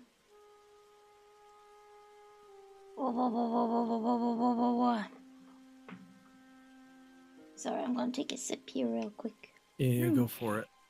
I was trying to tweak the settings on my On your chibi? Yeah. Nice. Who's vacuuming your computer's on? Oh no! Ooh. Gotta take care of those vocal cords. Actually, yeah, I was worried that I wasn't gonna be able to do this today because I went and I helped someone move and out of a house that wasn't very clean. They were getting out. They haven't been there for a week and I don't think they could have saved that house. I'm not gonna lie. It's one of those things where it's like you gotta condemn it at that point. No, like everyone that went into that house has a nodule at the back of their throat. Oh. Shit. Like we all have a sore throat in the exact same place, and it's probably the ammonia from the cat pee. They didn't do their litter in like days. And they have carpet and they don't own a vacuum. Because the person who owned the vacuum was moving out that we were helping. Because they were just it was a bad situation and they were just getting out and they needed help, so we were getting them out and the rest of the household didn't have a vacuum, so you can imagine how nasty with all like the cat dander because they don't take care of everything, dishes everywhere, so many dishes in the sink you couldn't even use the sink. Like how many cats? one or two. Okay. But they don't clean up after it, and they've got like this long, like 1 inch long carpet. So that's gonna hold a lot of dander. Ooh, And so what we think is between the ammonia, the airborne ammonia from the uncared for litter, and all of the particulates from not cleaning trapped in the carpet. Irritating your whole sinus cavity and throat. Yeah, because all of us have the same, the exact same thing, a nodule in the back of our throat that's just like pain. Yeah. I'm not in the same boat yet, but one, I haven't streamed long enough to like build up the vocal training. So like eventually it does kind of give out on me a bit. And I also did get my flu and COVID vaccine shots today. Oh, so yeah. I might end up getting flu-like symptoms in a bit here, but we'll see. I'm doing okay at the moment, but the voice a little rough. I got water. I've been in customer service for like a decade. I've been in customer service for a long time, so I'd have to work 8 hours of just straight talking and then come home and stream, and I have vocal stamina for days. Like, hell yeah. If you feel the need, if your voice is getting tired, let me know, because I can stream for very long amounts of time. I think we can go till like 10:30 probably, so another 19 minutes. Probably a good time to call it, or just whenever we feel like we're on a good topic. Oh yeah. Because like I do tech support, but like I avoid phone stuff wherever possible, because most of this shit can be solved on email, and so like having a call about it isn't always necessary. There's higher priority stuff that, of course, get on a call, show me what's happening with the device, but most of it's not that. So I can avoid phone calls for the most part. It's just with the streaming, I've definitely been pushing that envelope a bit. I think I can like, part of it is like, at least if I'm playing a game, there's downtime where I can not talk for a little bit if the game can talk for me or like entertain for me at the very least. So like finding that balance is, because like there's definitely times where I have like dead air, and that's something I need to fix. But that's just gonna come from practice and building up the vocal talent and being ready to like talk about whatever comes to your mind to fill in that space, regardless of what it is. Just content. Oh yeah. You gotta. But yeah, you've been like, I've technically, like decade ago, like right when like Twitch became Twitch and it wasn't just in TV, like I did a little bit of face cam streaming, but that was again decades ago at this point. Oh, like, none of that none of that exists hopefully at this point, but hopefully it's just I'm definitely a different person by now, so wouldn't even relate to it. I think I just did like a couple speed runs or like the glitch stuff that I was sharing earlier. I've scrubbed myself from the internet. I don't have pictures of me up anymore. It helps that like I have fairly generic name, which means even if you do figure that out, good luck finding out which one. So I don't have to worry too much on that front, but I did do the whole scrubbing thing, clearing out accounts of places where I shared too much info. Nice. Like one of the big things I did before starting streaming, so I hope I got most of it out of there. Hopefully. Not throwing shade, but how does someone live without a vacuum? Good question. If you guys have seen pictures of XQC or Asmongold's bedroom. Oh god. That was the whole house. At least XQC, he has like maids to do the work for him, right? Maybe. I don't know. That was. I know Meat Canyon did a thing about that, and like they mentioned that there were maids there. I don't know if that's true or not though, and I don't think a Meat Canyon video would be the place to verify that. But I'm not going to watch XQC to find out on my own either. So yeah, not my house. The house that I was helping move. We were getting someone out of there because it was that like the fact that they were the only one that was cleaning was a part of the problem, but there was like a myriad of very bad things going on there, so we were helping them move out. And just imagine Asmongold's bedroom is the whole house. Like they essentially got out for a week and then needed to pick up their stuff, so we came back to grab it, and like, oh man, their cupboards were empty. Their clean dishes were in the dishwasher that they used as a cupboard. And then there were so many dishes in the sink you couldn't use the sink. Ooh. Like I worry constantly that like maybe I'm getting hoarder tendencies to some degree, but then I hear stories about other people running into this kind of stuff, and I'm like, oh god, thank God I'm not like that. Yeah, like, me too. I felt messy, and now I feel really clean. Yeah, the last couple weeks, I've actually been doing a little bit of decluttering. Specifically, like I've built a couple of PCs since I like moved out on my own, and the parts left after a build, like trays for hard drives and bits of like covering the power supplies and stuff like that, has like been left over for 2 or 3 builds at this point, and I just kind of held on to it. It's like I might need that later. But no, I did not need that later. So I'm figuring out where in my local area I can handle like the waste donation sort of things for it. Getting rid of old electronics, scrap metal, recycling what I can, throwing out what I can't. Yeah. And just like trying to get rid of clutter on that front. I'm making good progress, but still a lot to do. My room is messy, I won't deny that, but it is not anywhere near that level, so I can be at ease with that. I can see my floor. It's just I need to clean off my desk, because we were mentioning earlier when I was trying to look for my Halo 4 notes, I have so many books, and none of them were the right book! Yeah. I think like there's a bit of stuff that I keep on the floor specifically because my cat likes attacking the carpet, and I just have things lining like the edges, because like if he attacks the carpet in the middle of the floor, I've got like a rug there. He'll destroy the rug, but he won't destroy the carpet, and that's fine. If he's got other places, I've got little like scratching posts and like little cardboard things that he can, you know, take out with wild abandon, and it's fine. But the edges of the carpet, if he goes for those, he can start pulling off like there's the little teeth that hold the carpet to the wall. If he starts destroying that, then like everything's coming up. So I just try to cover it a little bit to dissuade him. Oh, nice. Yeah, it's worked for the most part, but occasionally he gets in a fever and just like, I don't know, he's got as much anxiety as I do, so sometimes he just gets in a mood for it and he likes destroying things. Hey. It be how it do, it be how it do. Whoop, whoop, whoop, whoop. I dropped my pen that I was taking notes with. Ooh. Taking notes on the notes. Taking notes on the notes, yes. I had written down the questions so I could ask you them, and then a couple other things. I ordered my Halo games in order of how much I like them so that I could remember.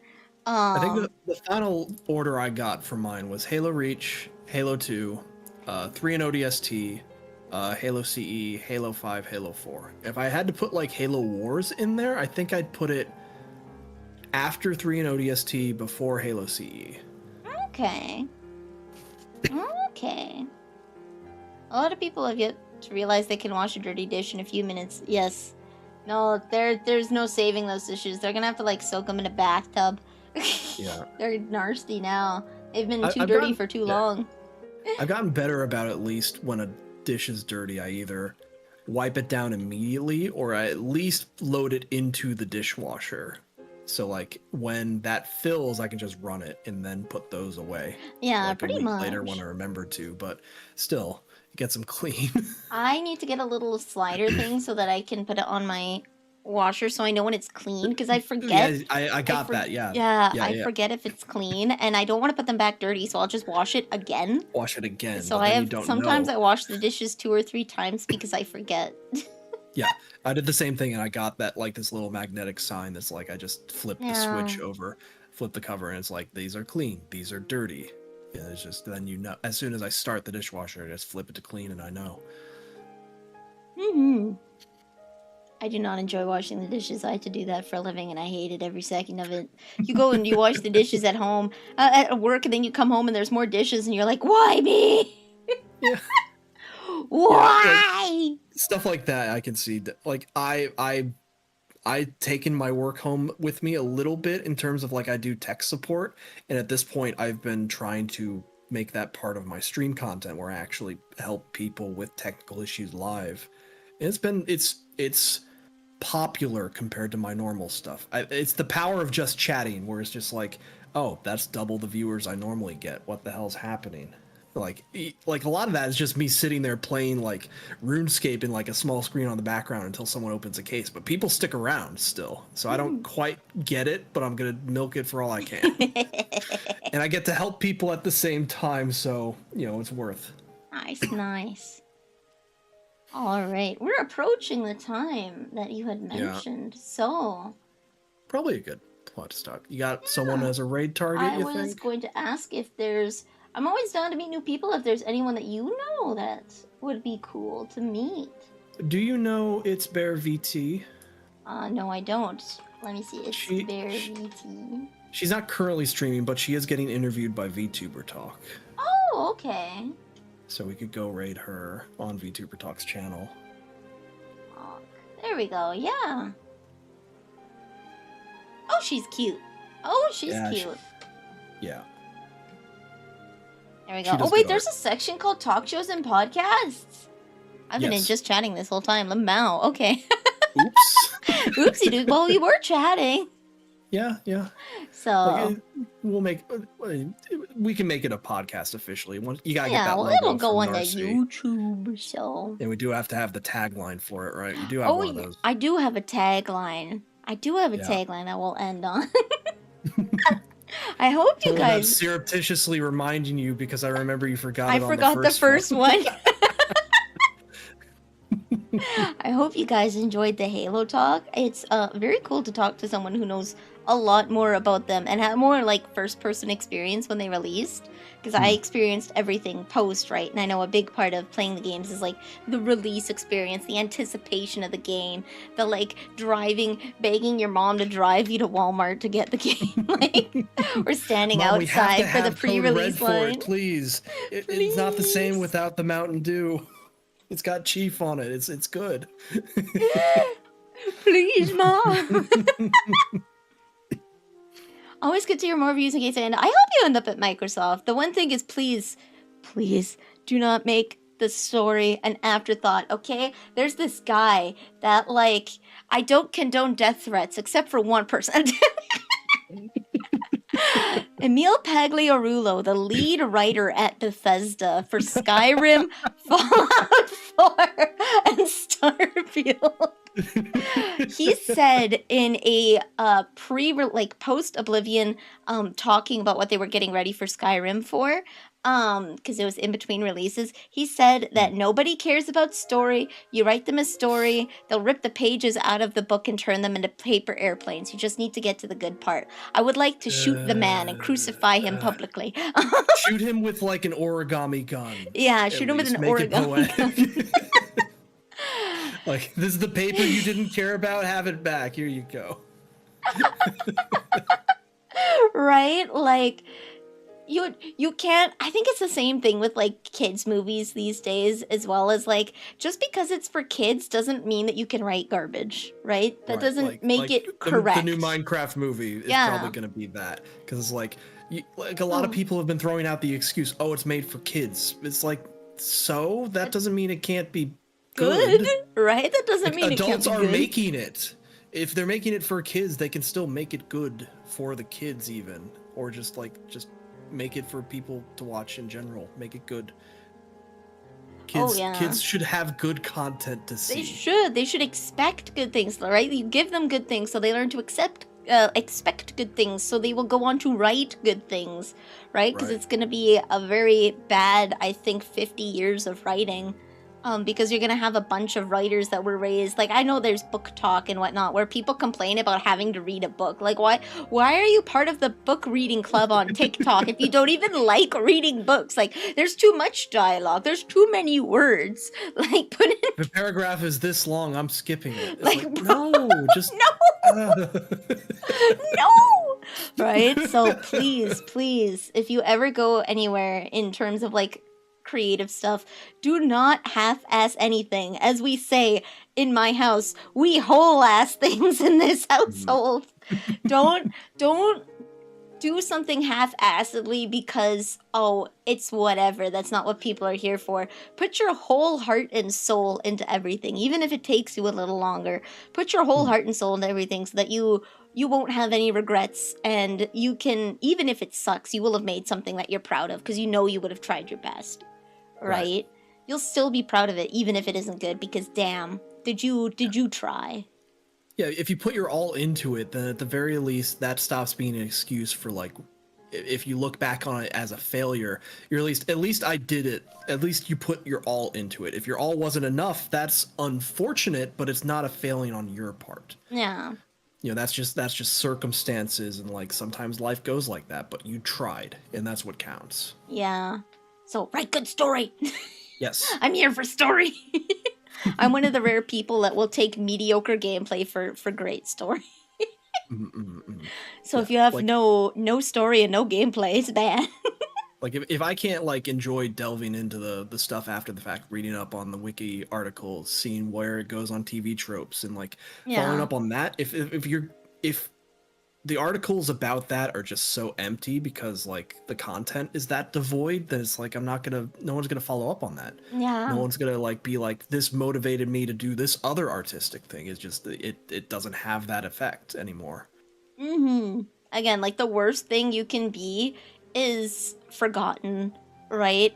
At least if you tried something new and people hated it, they'll remember it. Maybe there are going to be some niche people that are like, well, maybe I did like this kind of game, right? Yeah.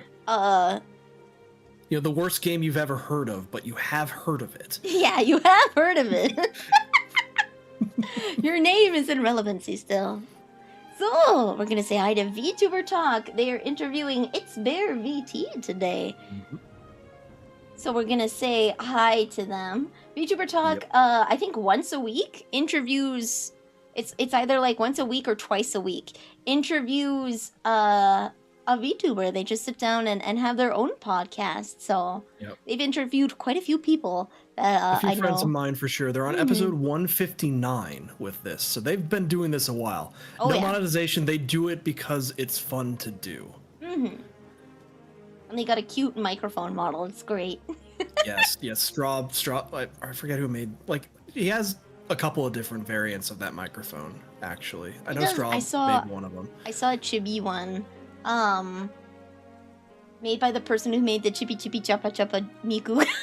Yeah. What I know them Strawberry. for. Strawberry does like that Pipsqueak model. I've actually got I'm on our wait list for that. Oh, so we'll see how that goes. Cute. Oh, it's a cookie. Oh, I have to say the line. Thank you for coming to the Halo stream. We talked about a lot of things. I hope you had a good time. And even if you didn't, that's the way the cookie crumbles. There you go. I said it. That was beautiful. I got it in there.